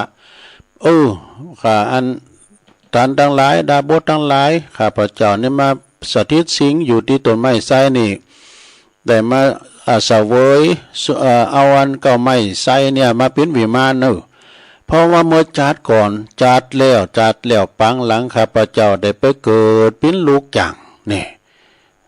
เทวดานี่นะได้เกิดเป็นลูกจังของนายอนาถปิณฑิกเศรษฐีอยู่ในเมืองกรุงสาวัตถีได้รักษาอุโบสถศีลเพียงครึ่งเดียวเพียงครึ่งเดียวคือหมายความว่ากลางวันนี่บ่ได้รักษาไปสวาหากินนี่กันเนาะไปรักษาเฉพาะกลางคืนเดียวเท่านั้นดูพอสว่างขึ้นข้าพเจ้าก็เลยตายแล้วก็มาเกิดเป็นเทวดาสถิตอยู่ต้นไม้นี่แหละนะแล้วก็เล่าให้ฟังว่าอนาถปิณฑิกเศรษฐีนี่เป็นเป็นผู้ที่นับถือพระพุทธเจ้าพระธรรมเจ้าพระสังฆเจ้าเป็นสารณะที่พึงเลยนะอาจารย์ท่านพระครูเป็นจังหวะก็ปามโนพุทโธอย่างเงี้ยนะพุทโธเมนะโธเนี่ยพระพุทธเจ้าเกิดขึ้นแล้วในโลกอาจารย์พระครูสุเมธเป็นจังหวะหรอพระพุทธเจ้าบังเกิดขึ้นแล้วในโลกนี้นะเมื่อพวกดาบทตั้ง500นะได้ทราบข่าวว่าพระพุทธพระธรรมพระสงฆ์เกิดขึ้นแล้วในโลกนี้นะพุทโธโลเกอุปโนก็ฮะพุทโธโลเกอุปโนธัมโมโลเกอุปโนสังโฆโลเกอุปโนพระพุทธพระธรรมพระสงฆ์เกิดขึ้นแล้วในโลกนี้จึงปาเศรษฐีทั้ง3น่ะออกเดินทางไปที่กรุงสาวัตถีนี่เพื่อจะไปเข้าเฝ้าพระพุทธเจ้าแล้วก็ไปได้ฟังธรรมของพระพุทธเจ้าแล้วก็ได้สำเร็จเป็นพระอรหันตาเศรษฐีทั้ง3ก็บรรทุกของเปิดไปตาล หือตานต่างๆโดยเกวียนคนละ500ลิ่มอ่ะดูเกวียนนี่รอดนี่แปลว่าลิ่มแล้วเนี่ย500เล่มเกวียนออกเดินทางไปเข้าเฝ้าพระพุทธเจ้าตีกรุงสาวัตถีเหมือนกันก็ไปได้ฟังธรรมของพระพุทธเจ้าก็ได้สำเร็จเป็นพระโสดาบันบุคคลเป็นนั่นเศรษฐีนะก็เลยทูลขอปฏิญาณให้พระพุทธเจ้าเสด็จไปยังเมืองโกสัมปีกัมโตนะจะได้ถวายบังคมแล้วก็ถวายบังคมกับสร้างวัดเพื่อก็ไปสร้างวัดเนอะเศรษฐีทั้ง3ตระกูลนี่นะ ไปสร้างวัดแปลงว่าอยู่ในเมืองโกสัมปีคนละวันว่าเพิ่นสร้างแบบเหมือนกันเด้อไปสร้างคนละวันพระพุทธเจ้าก็เสด็จไปถึงก็ไปถวายวัดทั้ง3นั่นนะถวายวัดทั้ง3นั้นโดยคำถามว่าข้าพระองค์ขอถวายวิหารนี่แก่พระภิกษุสงฆ์ที่มาจากทิศทั้ง4มีพระพุทธเจ้าเป็นประธานนะพระพุทธองค์ก็ทรงรับทราบทรงรับหับหมดแล้วมันจะหับถึง3หลังแล้วก็เสด็จเข้าไปประทับอยู่ในวิหารถึง3หลังแห่งละวันสมมติว่าวันนี้ไปประทับอยู่วิหารหลังใดก็จะเสด็จไปโปรดเนาะไปบิณฑบาตเจ้าของวิหารหลังนั้นอีกอ่ะนะอันนี้หมดเนอะหมดเนอะเขาไปกุมเขานะเศรษฐีทั้ง3ก็มีชังดอกไม้นะคือหมายความว่ามีลูกจ้างมีชังดอกไม้คนหนึ่งชื่อว่านายสุมาณะนายสุมาณะนั้นอยากจะทำบุญเลี้ยงพระเศรษฐีทั้ง3ก็อนุญาตตามใจเนาะจะเลี้ยงก็เลี้ยงเนาะจะเลี้ยงวันใดวันพุธเจ้าเนี่ยวันพุธเจ้าก็ไปเลี้ยงพระนะถวายไปพรุ่งนี้เจ้าจงเลี้ยงพระนะคราวนั้นพระเจ้าอุเทนนี่ได้พระราชทานกาดอกไม้พระเจ้าอุเทนนี่ได้พระราชทานกาดอกไม้ให้กับพระนางสามาวดีเนอะนะวันละ8 ตำลึงพระนางสามาวดีนั้นมีสาวใจอยู่คนหนึ่งพอมีสาวใจมันคุ้นนะมีจิวานางชุตตรานะชุจุตราก็รับหน้าที่ไปซื้อดอกมะลิหันตีนายสมณะเนี่ยทุกวันนายสมณะนี่เป็นขายดอกไม้ดอกเนาะมาถึงวันนั้นเนี่ยนายสมณะบอกว่าวันนี้บ่ขายด้วยเนอะวันนี้ขายบ่ได้เพราะว่าเขาจะเอาไปปูชาพระให้ก่อนนี่นะหรือว่าการปูชาพระแล้วก็นางถ่ายอยู่ในนางรอนี่เลยปูชาพระแล้วหลังจากพอพระฉันเสร็จแล้วพระพุทธเจ้าก็ทรงแสดงธรรมนางชุตราได้ฟังธรรมก็ได้รับความสำเร็จเป็นพระโสดาบันเนี่ยเมื่อก่อนเคยซื้อดอกไม้ไปถวายเพียงวันละ2 ตำลึงเท่านั้นเมื่อใดรับเป็นพระโสดาบันแล้วก็ก่อนบักกินนะเหมือนคุณเฒ่านั้นนะบักกินจึงซื้อดอกไม้ไปถวายหมดทั้ง8 ตำลึงเลยว่ะดูถึง8 ตำลึงเลยพระนางสามาวดีก็ทรงพระไทยนะใจนะวันนี้พระราชาได้พระราชทานกาดอกไม้เพิ่มขึ้นหรือนะถือว่าได้ดอกไม้นักน้ำเลยนะบัดใจนางก็ได้มาก็ทูลถวายหมดนางก็ทูลบอกทูลว่าหาไม่ได้พระเจ้าข้านะ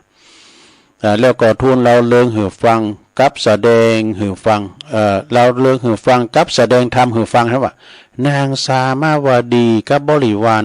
500ได้ฟังธรรมก็สำเร็จเป็นพระโสดาบันธรรมแล้วนะจึงอยากคือพระพุทธเจ้าอยากบูชาพระพุทธเจ้านางชุจุตราจึงทูลว่าจงเจาะช่องเล็กๆนี่นะหมายความว่าพอจะใบบิณฑบาตตามกล้องเนาะจงเจาะช่องเล็กๆนี่แล้วก็อยู่ในห้องของตนคอยดูนะคอยดูพระ พุทธเจ้ากับพระสงฆ์พระภิกษุสงฆ์จะเสด็จเข้ามาบิณฑบาตที่บ้านเศรษฐีเนอะทั้งสามทุกเช้าอีดทั้งสามทุกเช้าผ่านพระราชวัง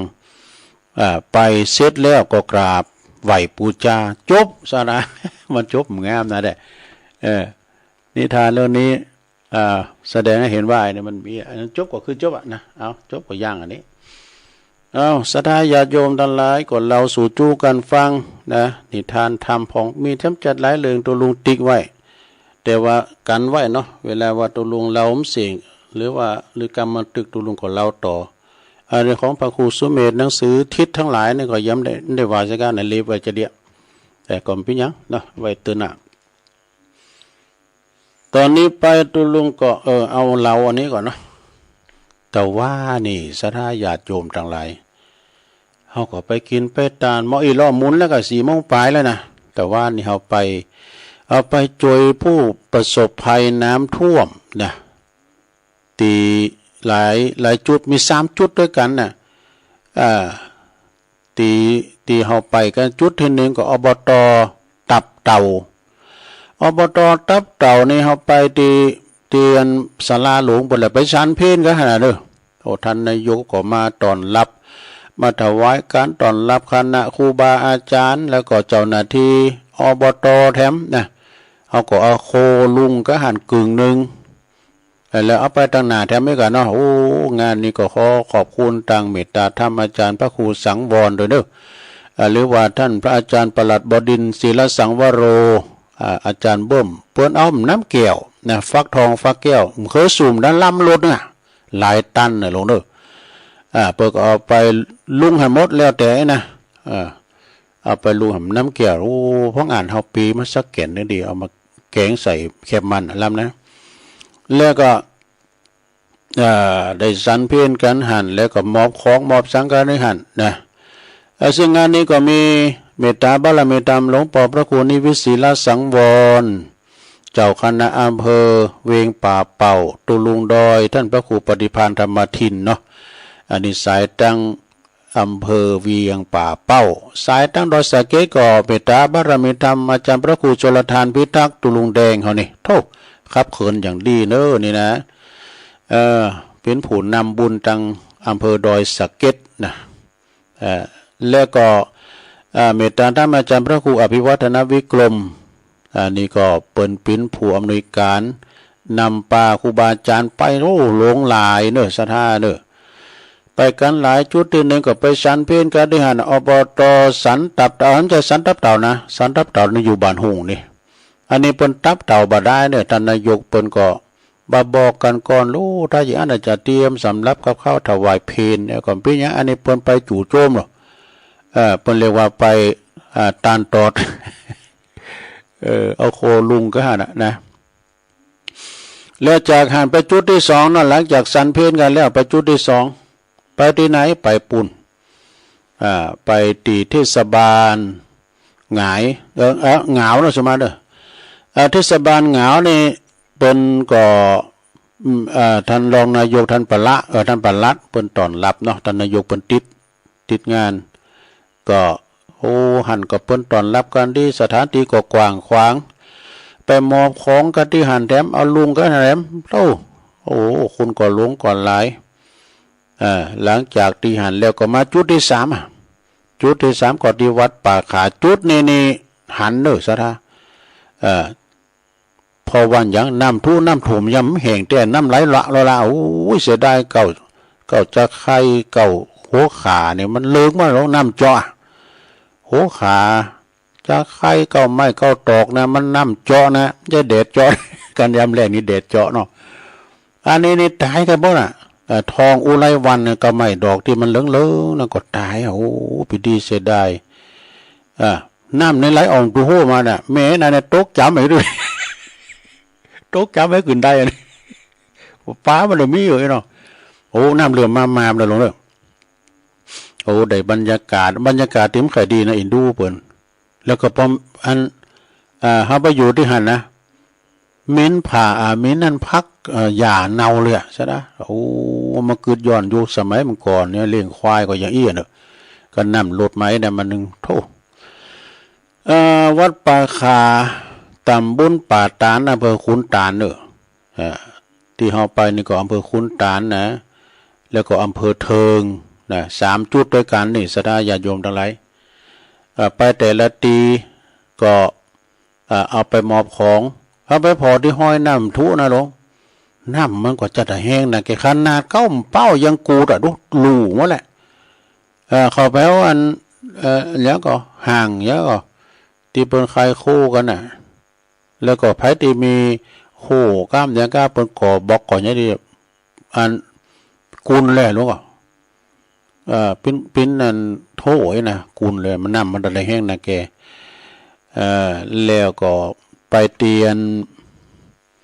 น้ำท่วมเข่าเพื่อแถมโธ่น้ำเลื้องสวยเงยแล้วโอ้ก่อนนี้ยังดีอย่างก่อนนี่เป็น2-3 วันก่อนเป็นขี่รถแล้วก็มีรถลากรถไถลากจูงไปแล้วก็คุณก่อนนั่งจุกกันอยู่เตียนที่รอโพงที่รถโพงไงดูเนี่ยโอ้ศรัทธาเขตกันเด้อศรัทธาเปิ้นโดนน้ำท่วมน้ำทุนะเปิ้นเขตกันนะประมาณแม่คนนั้นบอกว่าหม้อขางไอ้แม่ว่าไหลนะบ่นึงให้เข้าไอ้วะมันอยู่เฮือนจูดินหรอกบ่นึงให้เข้าไหลน้ำมันบ่ไกลก็ไปวะเอาเป็นย่ามินดูปะเนี่ยเนี่ยน้ำท่วมนะสถานแจ่มแห้มดีนะมันเขตย่ามันจะท่วมวัน2 วันแห้งเดือนนี้ย้ำแห้งด้วยเนี่ยน้ำยังไหลละก็โดนตกจ้ำกลางโขงมีปลาอย่างนี้เนาะฉะนั้นก็ขอบคุณที่ศรัทธาญาติโยมได้ไปก็ดีไม่ได้ไปก็ดีท่านพระครูอภิวัฒนวิกรมประธานในครั้งนี้ก็ผู้อำนวยการเขาก็บอกว่าดุลงขอบคุณศรัทธากำเนิดเนี่ยเปิ้นไปก็ดีไปก็ดีขอบคุณผ่านรายการนี้กรรมไอ้นะดุลงก็ขอบคุณถึงครูบาอาจารย์โอ้สายครูบาอาจารย์ก่อนหนักลายเนอะที่เปิ้นไปกันบอกว่าถึงละปูนเจียงใหม่ลำปางโอ้พี่น้องลำปางอาจารย์พระครูอภิวัตรดุลงลำปางเปิ้นตื่นตัวกันโอ้ไปปิ้นทุกขีก้านบนพี่น้องลำปางไปกันหลายเนอะในการนำของอาจารย์ท่านพระมหาสมชาติชาตปัญโยโลมพลได้จะเดียนะคุณจัดหลายรถก็จัดหลายกัน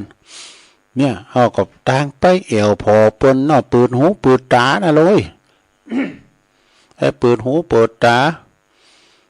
เพราะว่าเฮาไปหาความทุกข์ยากลำบากของเปิ้นน่ะเป็นเยี่ยมอินดูศรัทธาจะตกตาเปิ้นปิดีไข่โหนี่ตกตาโตปิดีไข่หุยมันเริ่มข้างเงี้ยเก่าขาวยังตายเนาะมันน้ำเจาะมันนะฉะนั้นก็ตั้งคณะสงฆ์ครูบาอาจารย์ก็ต้องขอบคุณญาติโยมพี่น้องตั้งไก่สายฝังก็มาปิ้นหมื่นนะแม่จงดีเขาแม่กนกพิษชัยนาเขาแม่บุญปันเขาเอาดีโดยเมตตาบารมีธรรมหลวงปู่พระครูสุจิตานุรักษ์นะเป็นเก้าเป็นกันนะเพิ่นก็มอบปัจจัยมาได้เป็นหมื่นเหมือนกันนะสายลำปางก่อนนักลายเนาะแถวแม่แจ่มบุนะเป็นเขาเป็นคลองมากกว่าลงลายพี่น้องตังเวียงป่าเป่าก็ไปลายเด้อเวียงป่าเป่าตังท่านพระปลัดนัทพงศ์เขาดาครูบาเดชเขาเนี่ยปีนั้นสมเพชรเขาเนี่ยพอลงเล็กนิ่มหันเนอะนะอันนั้นก็ขอบคุณเนอะอันนี้ก็ผ่านไปเนาะกันเพิ่นฝากมาแล้วก็ขอบคุณที่เดินไปช่วยงานกันนะทำงานเองก็ไปลืมเนี่ยวันที่เก่าพุกมือนี่กับวันจันทร์ก็ฮะนะวันที่เก่านะก็เปิ้นก็จะมีพิธีมงคลจะมีการวางศิลาฤกษ์ในการสร้างพระพุทธรูปปางลีลาปางยืนนะลงเนี่ยสูงนะขนาดความสูงใน32 เมตรมันได้พิขีศอกล่ำเลย2 เมตรเป็น1 ศอกแล้วก็ปางยืนนะตีพุทธมณฑลจังหวัดเชียงใหม่ในบ้านโทกเสือนี่นะวันที่เก่ากันยาเนี่ยนะดูเหมือนจะเป็น3 อำเภอที่เป็นเจ้าภาพก็หาได้ว่าก็ลืมถามตุลุงแดงมี1 อำเภอดอยสะเก็ด2 อำเภอกำสันกำแพง3 อำเภอแม่อ่อนนี่ก็ฮะที่เปิ้นจะเป็นเจ้าภาพเนี่ย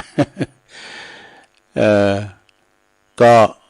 เฮาก็จะได้ไปถวายการต้อนรับในเมตตาบารมีธรรมองค์ตัง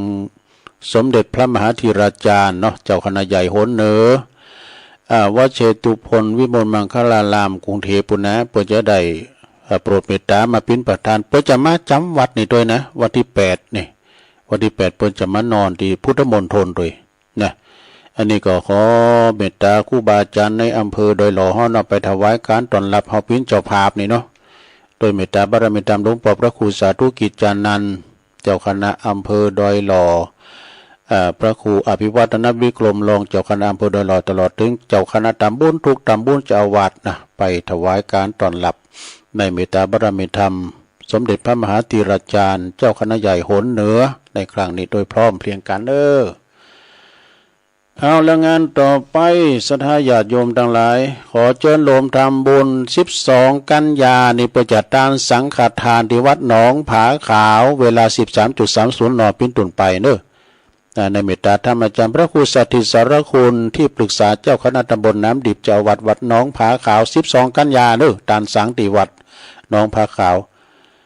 วันที่17 กันยาใน12 ปิงสังฆทานที่วัดกูงูลืนตำบลน้ำดิบในเมตตาธรรมอาจารย์พระอธิการประสบโชควิสุทธิธารีเจ้าอาวาสเนาะแล้วก็เวลาก็ตามสะดวกนะ17เนี่ยมีหลายเอางานอันนี้ตามในใบนิมนต์นะก็วัดปากตั้งเจริญตำบลดอยหล่ออำเภอดอยหล่อนี่ก็โดยเพิ่นจะมีงานถวายสังฆทานประจำปี67ในระหว่างในวันที่22นะ22 กันยายนก็เวลา9 โมง09.00 น.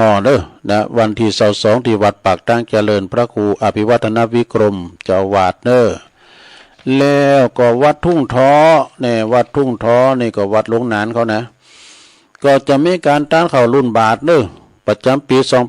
2567นะที่วัดทุ่งท้อตำบลสองแควอำเภอดอยหล่อก็ซึ่งก็วันอังคารที่10 กันยานี่วันศิลป์นี่กันนะในเมตตาธรรมอาจารย์พระครูปัญญาพิสุทธิ์เจ้าอาวาสวัดทุ่งท้อเจ้าคณะตำบลสองแควแล้วก็งานต่อไปศรัทธาญาติโยมอันนี้วัดเหล่ามนทาทิพย์วัดใหม่เฮานะ วัดใหม่มนทาทิพย์นี่เหล่ามนทาทิพย์ก็จะมีถวายสังฆทานประจำปี2567เปิดจัดต้านวันใดก่อนในวันที่22เหมือนกันกันยายนเป็นวันติด22นะก่อนในเวลา 09.30 น.โดยเมตตาธรรมอาจารย์ท่านพระอาจารย์ดำรงกิติปัญโยครูบาปอนพร้อมด้วยคณะศรัทธาเหล่ามนทาทิพย์เนาะงานต่อไปก็ขอเชิญโลมทำบุญที่วัดฟ้าหลังวัดฟ้าหลังตำบลดอยหล่ออำเภอดอยหล่อจังหวัดเชียงใหม่ก็จะมีการถวายสังฆทานประจำปี2567เหมือนกันในวันที่26เป็นวันพฤหัสบดีวันที่26 กันยายนนะเวลาก็ 09.00 น.เป็นถึงที่นิมนต์เนาะในเมตตาธรรมอาจารย์พระครูปิยกิจปรีชาที่ปรึกษาเจ้าคณะตำบลดอยหล่อเขต2พร้อมด้วยคณะศรัทธาเนาะก็ไปกินไปทานกันงานต่อไปก็วัดสิริมังคลาจารย์ วัดสิริมังคลาจารย์นี่ก็ตำบลดอยหล่ออำเภอดอยหล่อนี่เพิ่นจะมีงานถวายสลากภัตตาหารเพิ่นจะกินสลากวัดสิริมังคลาจารย์ในวันที่17กว่าเดือน12ปิงพอดีนะเวลา9 โมง19เริ่มพิธีนะก็ไปกินไปทานกันโดยเมตตาบารมีธรรมอาจารย์ท่านพระครูธรรมธรประทวนอภัยโยเจ้าอาวาสฝากประกาศมาเนาะแล้วก็จะไปลืมหนึ่งเดียวในโลกสลากย่อมพี่น้องเจ้ายองเวียงละปูนในวันที่17เหมือนกันผักตอนบ่าย17 กันยานะ12 เพ็งสลากย่อมพี่น้องเจ้ายองวัดหลวงเวียงละปูนวัดพระธาตุริพุนชัยหนึ่งเดียวในโลกก็ไปพอการกินการทานครั้งยิ่งใหญ่ที่วัดพระธาตุริพุนชัยวรมหาวิหารเนาะในเมตตาธรรมพระเดชพระคุณท่านเจ้าคุณพระเทพรัตนนายกเจ้าคณะจังหวัด หลับปูนแหมงานหนึ่งเนี่ยสิท่าอันนี้วัดหนองหอกเด้อก็ตำบลเดียวกันนี่แหละวัดหนองหอกนี่ก็โดยเมตตาธรรมอาจารย์พระอธิการนิวัตโชติปาโลพร้อมด้วยคณะศรัทธานี่เปิ้นก็จะมีงานตานตุ่นเงินตานสังเหมือนกันถวายสังฆทานเหมือนกันเด้อในวันที่28กันยายนในเวลา9 โมงครึ่งเป็นต้นไปนะก็ไปกินเป็ดตานกันสดาญาติโยมทั้งหลายทำงานหนึ่งอันนี้ก็วัดพระธาตุดอยหล่อเดี๋ยววัดพรหมมงคลตาล้อก่อนเนาะพรหมมงคลตาล้อนี่ก็เปิ้นจะมีการถวายสลักพัดทหารเด้อเพื่อจะต้านสลากในวันที่15กันยายนวันที่พอดีเนอะ15กันยายนเพื่อจะต้านสลากที่วัดพรหมมงคลท่าล้อนะพระอธิวัตรวรยาโนรักษาการแทนเจ้าวัดแต่พร้อมในคณะศรัทธาเนอะเปิ้นก็ฝากประกาศมาเนาะแล้วก็วันที่7ก็จะไม่ลืมเด้อศรัทธาพี่น้องทางสายเมืองฝางวัดพระบาทพระพุทธบาทอุดมนำบ่อสาวาในเมตตาธรรมหลวงพ่อพระครูสุจิตานุรักษ์ด็อกเตอร์หลวงพ่อใหญ่เฮาเนอร์แล้วพร้อมในคณะศรัทธาเปิ้นจะมีการตานสลักพัดทหารตานเข้าสลักพัดที่วันที่7เนี่ยดำพุกวันนี้อากาศพุทโธวันนี้แล้วเดี๋ยวนี้ก็ลุกหนึ่งเขาปอกไม้กันหมดแล้วกะนะกะเกมกันนะเนาะปุตุสลักเมืองฝางเนี่ยหรือป้อยหลวงตั้งเฮากันเด้อเปิ้นจะมีการต้านสลากหากไม้ก็ไปพระจะไปเปิดโรงตานพระจะไปทับสังพระจะไปตานอย่างก็ปากันไปที่เตียนวัดพระพุทธบาทอุดมเนอนำบ่อเสาวาติดต่างแห่งสถานีที่เราฟังกันเนี่ยนะก็ปากันไป วัดอรัญญาวาสดงป่าหวายเดนเนอร์ในเมตตาธรรมพระครูวิพาทวรคุณเปิ้นจะมีถวายสังฆทานก็วันนี้แหละนะในวันนี้แหละวันที่7กันยาเนาะแล้ววัดพระธาตุดอยหล่อในวันพุธเด้อวันพุธนี่ถวายสังฆทานวัดพระธาตุดอยหล่อ8กันยายนเด้อเวลาก็9 โมงเป็นต้นไปไม่มีการเลี้ยงเพลนะ10 โมงไปสักหน่อยก็แล้วนะพระอธิการจิตอนาลโยเจ้าวาดฝากประกาศมาเนาะแล้วก็ว่าก็วัดเปิ่นตัววัดตัวละก็10 กันยานะวันจันทร์นี่แหละวันศีลหน้าเนี่ยนะวัดพระธาตุดอยน้อยก็10 กันยาเหมือนกันน่ะตานสังฆทานประจำปีนะอันนี้เปิ้นพิเจ้าคณะอำเภอก็แผ่เมตตาไปหาลูกศิษย์ลูกหา40 กว่าวัดในหัววัดนะแล้วก็หลวงพ่อว่าอินดูพี่น้องเจ้าบ้านนะมันกินมันต้านลำไปเพราะว่าของกินลำบ่ดีกินเจอของในกลุ่มกระสังก็พอละไอ้น่ะหลวงพ่อเพิ่นว่า10 กันยาเนี่ยตอนนั้นมาก็17 กันยาเดิน12 ปีเมื่อกันเนอที่วัดธรรมวิมลมังคลารามเนาะน้องสมณะบุญนะตำบลนครเจดีย์เปิดก็จะมีการตานสังฆทานประจำปีเนอะในเมตตาธรรมอาจารย์พระอนุสิทธิ์ตุปิสิทธิ์เท่าน่ะเปิดจะตาน17 กันยาเหมือนกันนะปหลวงวงเขาเนี่ยหรือว่าปหลวงการุณแก้วเซงเขาแม่บรมมาปินตาเขาเนี่ยบ้านเปิ้นนะวัดเปิ้นนะตุปิสิทธิ์ก็นิมนต์ตุลุงไปเหมือนกันเด้อตุลุงก็จะไปอยู่10 กันยาเหมือนกันอันนี้สลากเดี๋ยวมีโพสต์มาดัง15 กันยาเด้อที่งานสลากพัดประจำปีที่วัดช้างข้าวน้อยเหนือช้างข้าวน้อยเหนือในเมตตาธรรมอาจารย์พระบดิกาไพฑูรย์ขันติทโรเจ้าอาวาสเนอะเปิ้นก็จะมีการตานเข้าสลากพัดตาหารในวันที่15 กันยามีหลายบ้านเด้อก็ประชุมกันเด้อว่าจะเป็นบ้านปุงชัยวัดปุงชัยช้างข้าวน้อยไต่ก็นี่ดังอินเทอร์กินป่าสร้างงามพาณิชย์ไปกินไปตานกันเด้อวันที่15 กันยาที่ช้างข้าวน้อยเหนือนี่ตุลุงก็ไปเดี๋ยวตอนนั้นมาก็มี9 กับ10นี่เปิ้นจะฉลองตราตั้งรองเจ้าคณะอำเภอบ้านโฮงกันเนาะท่านพระครูสมมนต์หลวงพ่อสุทัศน์นะเปิ้นได้รับตำแหน่งแต่งตั้งเป็นรองเจ้าคณะอำเภอรองเจ้าคณะอำเภอบ้านโฮงวัดอันนี้ก็เปิ้นอยู่วัดสันเจดีย์ยางส้มเนาะแล้วก็ 14เหมือนกันเด้อทำบุญฉลองอายุวัฒนมงคล85ปีในเมตตาบารมีธรรมหลวงพ่อพระครูอินทยานรังสีที่ปรึกษาเจ้าคณะอำเภอจอมทองวัดพุทธนิมิตรเด้อเพิ่นก็จะมีการทำบุญฉลองสืบชะตาหลวงพระจะไปเปิดโรงทานพระจะไปหับสังปฏิหลวงปู่เด้อครูบามาเด้อครูบามาในเมตตาธรรมหลวงพ่อพระครูอินทยานรังสีที่ปรึกษาเจ้าคณะอำเภอจอมทองนะแล้วก็วันที่เก่ามอนจอมพอนี่ผมได้ยินแหละเพื่อจะกินสลากหากไม่มอนจอมพอตุลุงดอยนะ17 กันยานี่ก็ที่วัดดงนิมิตรด้วยเนอะนำดิบน้อยในเมตตาธรรมอาจารย์พระเจ้าอธิการพิเชษศิริพัทโทนะเจ้าคณะตำบลนำดิบเจ้าวัดดงนิมิตรเด้อตัวพีเอ็มเขาวันที่17 กันยาก็คือว่าเปิ้นจัดตั้งสังฆทานตั้งวัดของงานพอเสียวใจเขาพอเสียวซับเขาเด้อนะไปกินเบ็ดตาลด้วยกันวัดเราเป่าก็15เหมือนกันเด้อเราเป่ากันยา15 กันยาเด้อ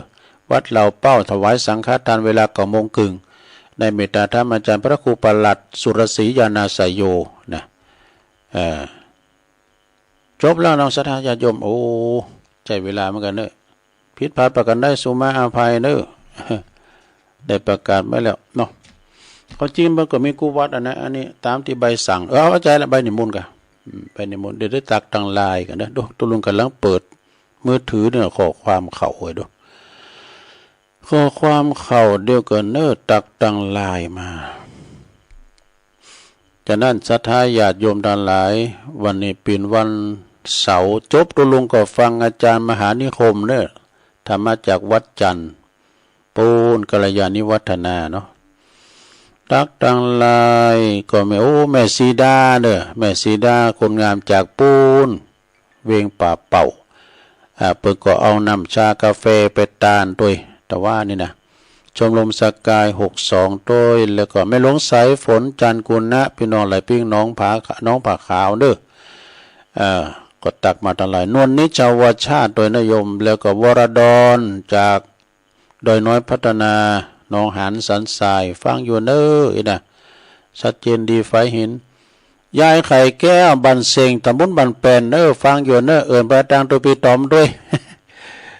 วัดบันเซงอันนี้แม่ไข่แก้วเนาะยายไข่แก้วฟังอยู่แม่หลวงสุมาลังกาพินจากป่าหาเนอตำบลเมืองจีวันนี้ก็วันนี้มีบุญวันหนึ่งเองกันเนาะเปิ้นก็ฟังอยู่โอ้อันนี้ปอหลวงปอบุญธรรมชัยกาเตอร์หมูเปิงโอ้ปอบุญธรรมก็ตักมาทางไลน์ขอบคุณเด้อปอบุญธรรมเด้อวันนั้นก็ไปถ่ายรูปหมู่กันได้นั่งได้ยืนแอปครับปอบุญธรรมโอ้ปอบุญธรรมก็ใจดีปูนเตียนวัดประธาตุน้อยปุ่นนะธาตุพนมว่ะแม่สมผัสจากปุ้นแม่สมผัสในปัจจุบันนั้นแม่ย่อยสันทรายแม่เกษณีชัยเทพก็ฟังอยู่นะแม่ศิรินทิปุณเลิศฟังจากกรุงเทพนี่แม่ครูธัญญาจากกศนจากเชียงใหม่เด้อเจริญพรแล้วอันนี้บุญส่งจากลำปางไหวสานะครับเด้อแม่น้องอันนี้ก็ฟังอยู่อันนี้ปอหลวงสุเมธแก่เก่าเนอะว่าแก่เก่าก็ฟังอยู่นะครับปูนอินตะแก้วอยู่สันกำแพงแล้วก็มีแม่แดงอัมพรจังฟ้อนจากปูนพุทธนิมิตปุณนะแตนดอกไม้ปอเล่งนาลงกิติวงศ์ฟังจากปุณนะสันตุนมือมุตโตเมืองฝางปุณนะเนี่ยปอเล่งนาลงเนาะสบายดีเนาะแล้วก็มีโยมยุพินหอมมาลาปีน้อยฟังจากหน้าศาลากลางหรือว่าบ้านไม่โยกเนาะฟังจากฝ่ายเห็นชัดเจนดีอันนี้โยมจากแม่จงดีแม่จงดีก็ฟังอยู่ในอนุโมทนาบุญด้วยเนอดุลงสาธุสาธุแม่จงดีนี่ก็อยู่เมืองฝางเนาะสายบุญจากเมืองฝางมหารัตนอุบาสิกาแก้วแล้วก็อันนี้จากดอยน้อยพัฒนาหนองหานสันทรายนี่แม่สุทัศน์ดีมูลอันนี้ก็ฟังจากแสนพรมทุ่งปีฟังอยู่เจ้าตุปีชาจากวัดป่าตานไหวสานะครับเจ้าคณะตำบลมงน้อยนะครับเนาะวัดป่าตานบ้านแซม ยายปันเด้อเนอยายปันก็ฟังอยู่นะแล้วก็แม่เดือนเพ็ญทิมหวางเด้อเนจากน้องหานน้ำบ่หลงฟังอยู่เจ้านะจบรายการตักตังลายเอาต่อไปเปิดสายนี่มาหลายเตอแล้วเจริญปอนสายตังได้อาจารย์เจ้าโอ้หลวงพ่อกฤษเอาไว้สาครับมาสักทำไมมันหนาวเนี่ยอากาศเย็นเหรออากาศเย็นนะวันนี้สีว่าหนาวหน่อยหนาวเนี่ยมันฝนตกไกลเนาะงานโยมอาจารย์เนาะไปบิณฑบาตแล้วก็งานโยมอาจารย์เนาะครับดูไปจนว่าจะหมดลมหายใจเนาะใช่ใช่สู้ต่อไปนะเหมือนกับเพลงเมื่อกี้ที่เปิดไปสู้ต่อไปเจริญปอนเจ้ากราบไหว้พระเจ้าวิญญาณขอกู้เข่าตอนที่4นะเจ้าจ่าย่อมพี่บ้านเอาปิกตีเก่าบ่ได้กินข้าวลูกตาลถือพ้นไปแล้วลูกหลานจะทำบุญตาลก็ยังได้เจ้าเอาเป็นปัจจัยเอาเต็มกู้เข่าก็ได้เนื้อเจ้าเล่นนายไม่รออยู่เน้อลูกหลานตั้งหลายถ้าหากลืมไปเดินเก่งก็ได้ขอเทวดาอินตาเทพไทยขอหือส่งไปหือเจ้าปนเดิน12พี่น้องหนุ่มเฒ่าต้านใดอยู่เจ้าพวกเขาสุดเล่งถ้าไผบ่ต้านวิญญาณจักเจงสุดปีสุดเล่งต้านใดเนื้อเจ้าลูกหลานคนใดได้ต้านพวกเขาปันป้อนหือเจ้าในเอ่ยกำยองวันละกำเนื้อเจ้ากำว่าขามเนื้อเจ้าภาษาไทยแปลว่าคงกระพันเนื้อเจ้าแล้วก็เต็มกำก็ว่ากินจืดนะเจ้าภาษาไทยว่าแปลว่ากินบ่อยๆนะเจ้าไว้สาเจ้าสายต่อไปเจริญปอนเจ้าเจริญปอนโหลเจ้ากลับไม่สานะตุลุงวันนี้ก็มีบุญแถมวันนั่นเด้อตื่นขึ้นมาได้ไหวพระฟังก็มาเพลงมาแล้วเด้อได้ไหวพระฟังธรรมกับตุลุงก็มาถัดยาวแม่เตี้ยวศิลาพรศิเตี้ยมันโฮงหลับปูนเด้อตุลุงสายใต้ของตุลุงเจ้าคนฟังกันนานเท่าไม่ได้คัดลูกหลังคาพระเจ้าเด้อตุลุงเจ้าสาธุสาธุว่าไปอันที่น้ำท่วมนะพอร้ายโสดโอ้ยเป็นดีม่วนดีงานได้หอมพอใจครับท่านพระมหาไฟหอมเพิ่นเด้อเจ้าเด้อยินดีเนอะเจ้ากะไว้จ่าเด้อตุลุงสาธุเจ้าได้ไปก็หอมก็ได้บุญแล้วเจริญปอนสาธุเจ้าท่านนำยำฟังอยู่เนอะแม่จันทร์ศรีสุขาเจ้าฟังเจ้าแล้วเนาะเจ้าฟังพระเจ้าสาธุอนุโมทนาได้แม่เด้อแต่ว่าไปน้ำแห้งแล้วกันเดี๋ยวมันไหลละก็มีอยู่ซ้ำตัวก็มีอยู่กินบางคำก็มาถึง8:00 นปลาย0899555656เจริญปอนครับอาจารย์เน้นรักอานิมนต์เลยครับเศรษฐีหลงโลกเนาะอายุมันยืนยาวลูกคนเก่า98ไปแล้วมีเมียไปแล้วหมดเนี่ยได้ก็บ่ได้บ่ถึงเวลาบ่ถึงครับก็มีกู้อย่างกู้อ่อนเนาะคนเอาเนี่ยนะได้แต่ใครก็บ่ปอเนาะแม่ล่ะครับผมครับวันนี้ฟังตั้งแต่ตี 3มานะครับขอบคุณหลายๆเด้อ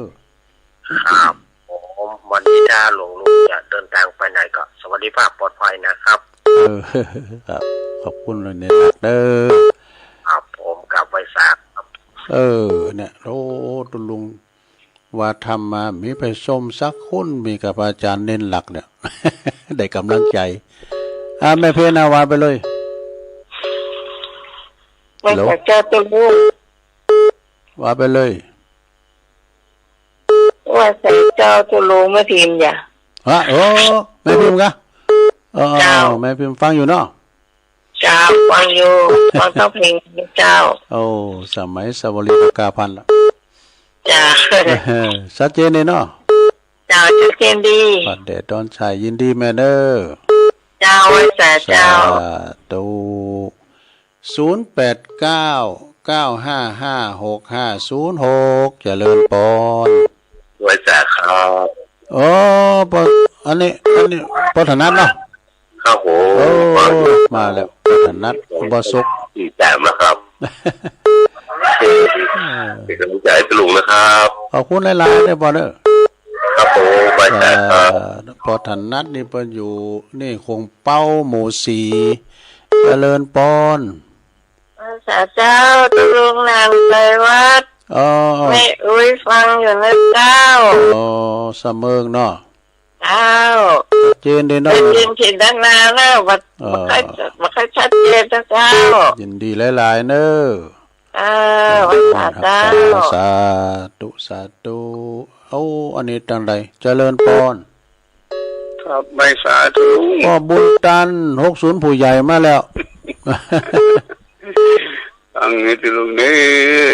ชัดเจนเลยเนาะครับเป็นกำลังใจนะท่านเนอะโอ้ขอบคุณหลายๆเนอะไปจ้าโอ้คือเหลือนอนจะเป็นบุ๊บเสร็จเหมือนกันเนี่ยมันนานเดินทางไกลเนาะเจริญปอนเจ้าไปสาเจ้าตุลุงอันนี้แม่ยังไงนะชัดเจนเลยเนาะแม่เนาะเจ้าชัดเจนสาธุยินดีขนาดนั้นเลยสักทีฝนตกอ่ะตกหนักขนาดเลยแต่ว่าจำมันไปดีแล้วจุ่มเย็นดีเนาะต้องพูดตกหน่อยต้องไว้ว่ามีหอมเจอฝนสักหน่อยแหละมันเรียกว่าตู้ให้ห้ำฝนไม้กล้าแม่ฟังก็ได้ชดตามปกติในวันนี้จะเป็นอันรายการยกวัดมาบ้านแต่วันนี้เอาเตอวันนี้หมายความว่ามันมีกรรมอู่หลายอย่างเนาะก็เลยเอาเตออีกวันเสาร์หน้าก็ยกวัดมาบ้านเด้อเจริญปอนกราบไหว้สาเจ้าตุลุงแม่สีทอนน้องโบไซประการเนาะเจ้าฟังอยู่เจ้าชัดเจนดีเนอะพระบาทอุดมชัดเจนนี่เนาะเจ้าโอ้ดีแล้ววันนี้เพิ่นจะกินสลากเด้อพระบาทอุดมนะยินดีนะแม่เด้อเจริญปอน0899555656เจริญปอนกราบแต่ไปไว้3เมตตาบารมีมาแล้วปอนนั้นสายันครับวันนี้ได้มีโอกาสนะครับก็เจอกับต่างเปิดได้ฟังตลอดต้องขอกราบขอบพระคุณในธรรมเทศนาใหม่ที่ท่านเจ้าได้มอบเป็นธรรมบรรณาการปฏิกินกะธรรมที่ได้สาระแก่นสารหลายอย่างและท่านเจ้าอันเป็นแสงประทีปส่องทางเดินขอกราบด้วยความเคารพอย่างสูงยิ่งและถวายกำลังใจท่านเจ้าด้วยความเคารพยิ่งครับกราบไหว้สาครับโอ้ขอบคุณวันนั้นสายันตู้บนนี้เป็นมาหยอดกำลังใจตุลุงรู้ดีแล้วอ้าวสายสุดท้ายเจริญปอนเจ้ากับว่าสาเจ้าตุลุงอันนี้ต้องได้ไหนก็อ่านตุลุงดูหมดเจ๊อ่ะอันนี้แม่สมพัดเจ้าแม่สมพัดเจ้าแม่สมพัดแม่ย่อยสันไส้เนาะเจ้ามันซุกมันทั้งซุกตุลุงบอกกับเจ้าวันศุกร์กดตุลุงกดเดินทางไปกับท่านพระครูนะคะไปแจกน้ำถมนะคะแจ้งไว้แล้วไม่ออกแจ้งไว้แล้วเราพระครูเปิดอเทพก็เปิดสายไปอ่ะเขาว่าตุลุงออกแล้วก็วันศุกร์มันได้ผมว่านี่ค่ะมันได้เดินทาง4 โมงยินดีแม่สมพัฒน์เด้อชัดเจนดีนะเจ้ายินดีอินดูบนน้ำสายเหรอเจริญปอนไม่สาครับตุลุงวันนั้นมาปิดท้ายพอดีครับวันนี่นะวันนั้นขอนอนไม่ปิดเข้ากำลังใจตุลุงครับเนี่ยชัดเจนดีเนี่ยฟังที่สีเขาไม่รู้นะครับเนี่ยตุลุงได้ยินเป็นทุกต่อไปครับเราพูดตรงใจกิลุกกินหลานต่อไปนะเนี่ยตุลุงสารความดีนะครับเพื่อนพี่นะป่านะฝนขอบคุณวันนั้นหลายๆเด้อ ครับไม่สายครับลูกนอที่ตามฟังบ่ได้ยินแล้วก็โอ้ถึงตลอดครับดีละเดี๋ยวฟังรายการอื่นต่อไปเนาะขอบคุณเด้อเป็นลุงก่อนนำรายการจากลาสตาไปก่อนเด้อที่โทรมาก็ขออันสุมาเด้อเพราะเวลาตุลุงหมดพอดีเนาะแรงบึดปะกันนำกำถ้าว่าเปิ้นออนไลน์ก็ได้ฟังอยู่นะเวลาเวลา 6 โมงถึง 2 ทุ่มเนาะแรงบึดอยู่ดีมีสุขเนอจัตตาโลธรรมาวัฏตันติอายุวันโนสุขังปะลัง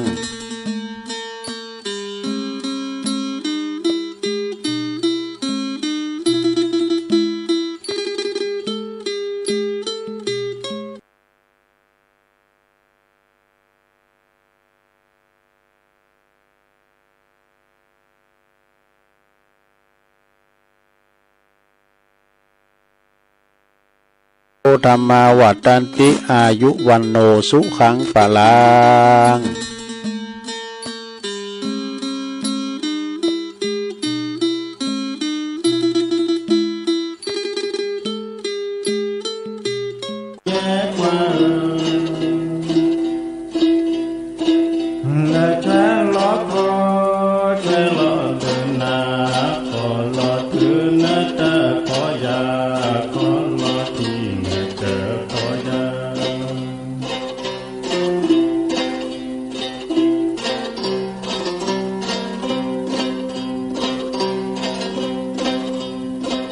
บีเบบีเบโอดิตาละตามือบีก็แยมก็แยกว่าละบีเบโอดิตามือบีเบเมยูก็คือสิละบีเบเมยูก็สิ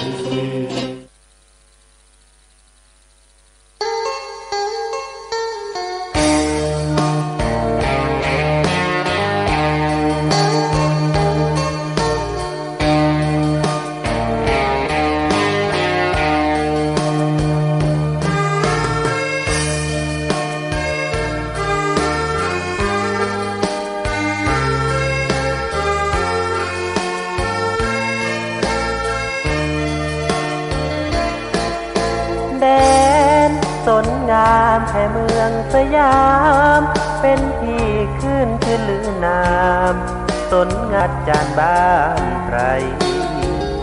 สุดแดนล้านนา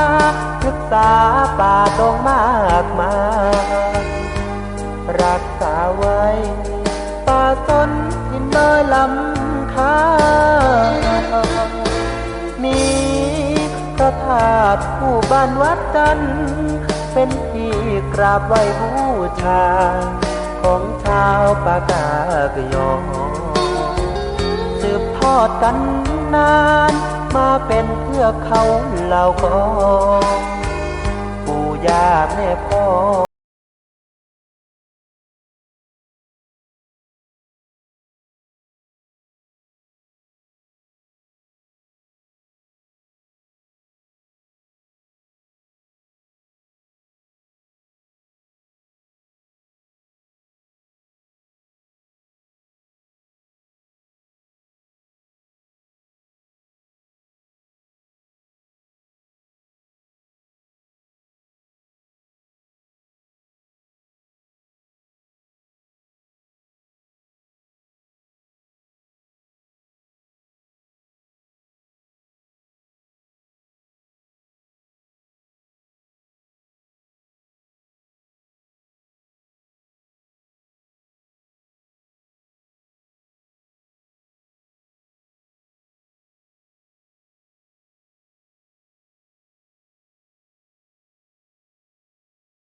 คนมี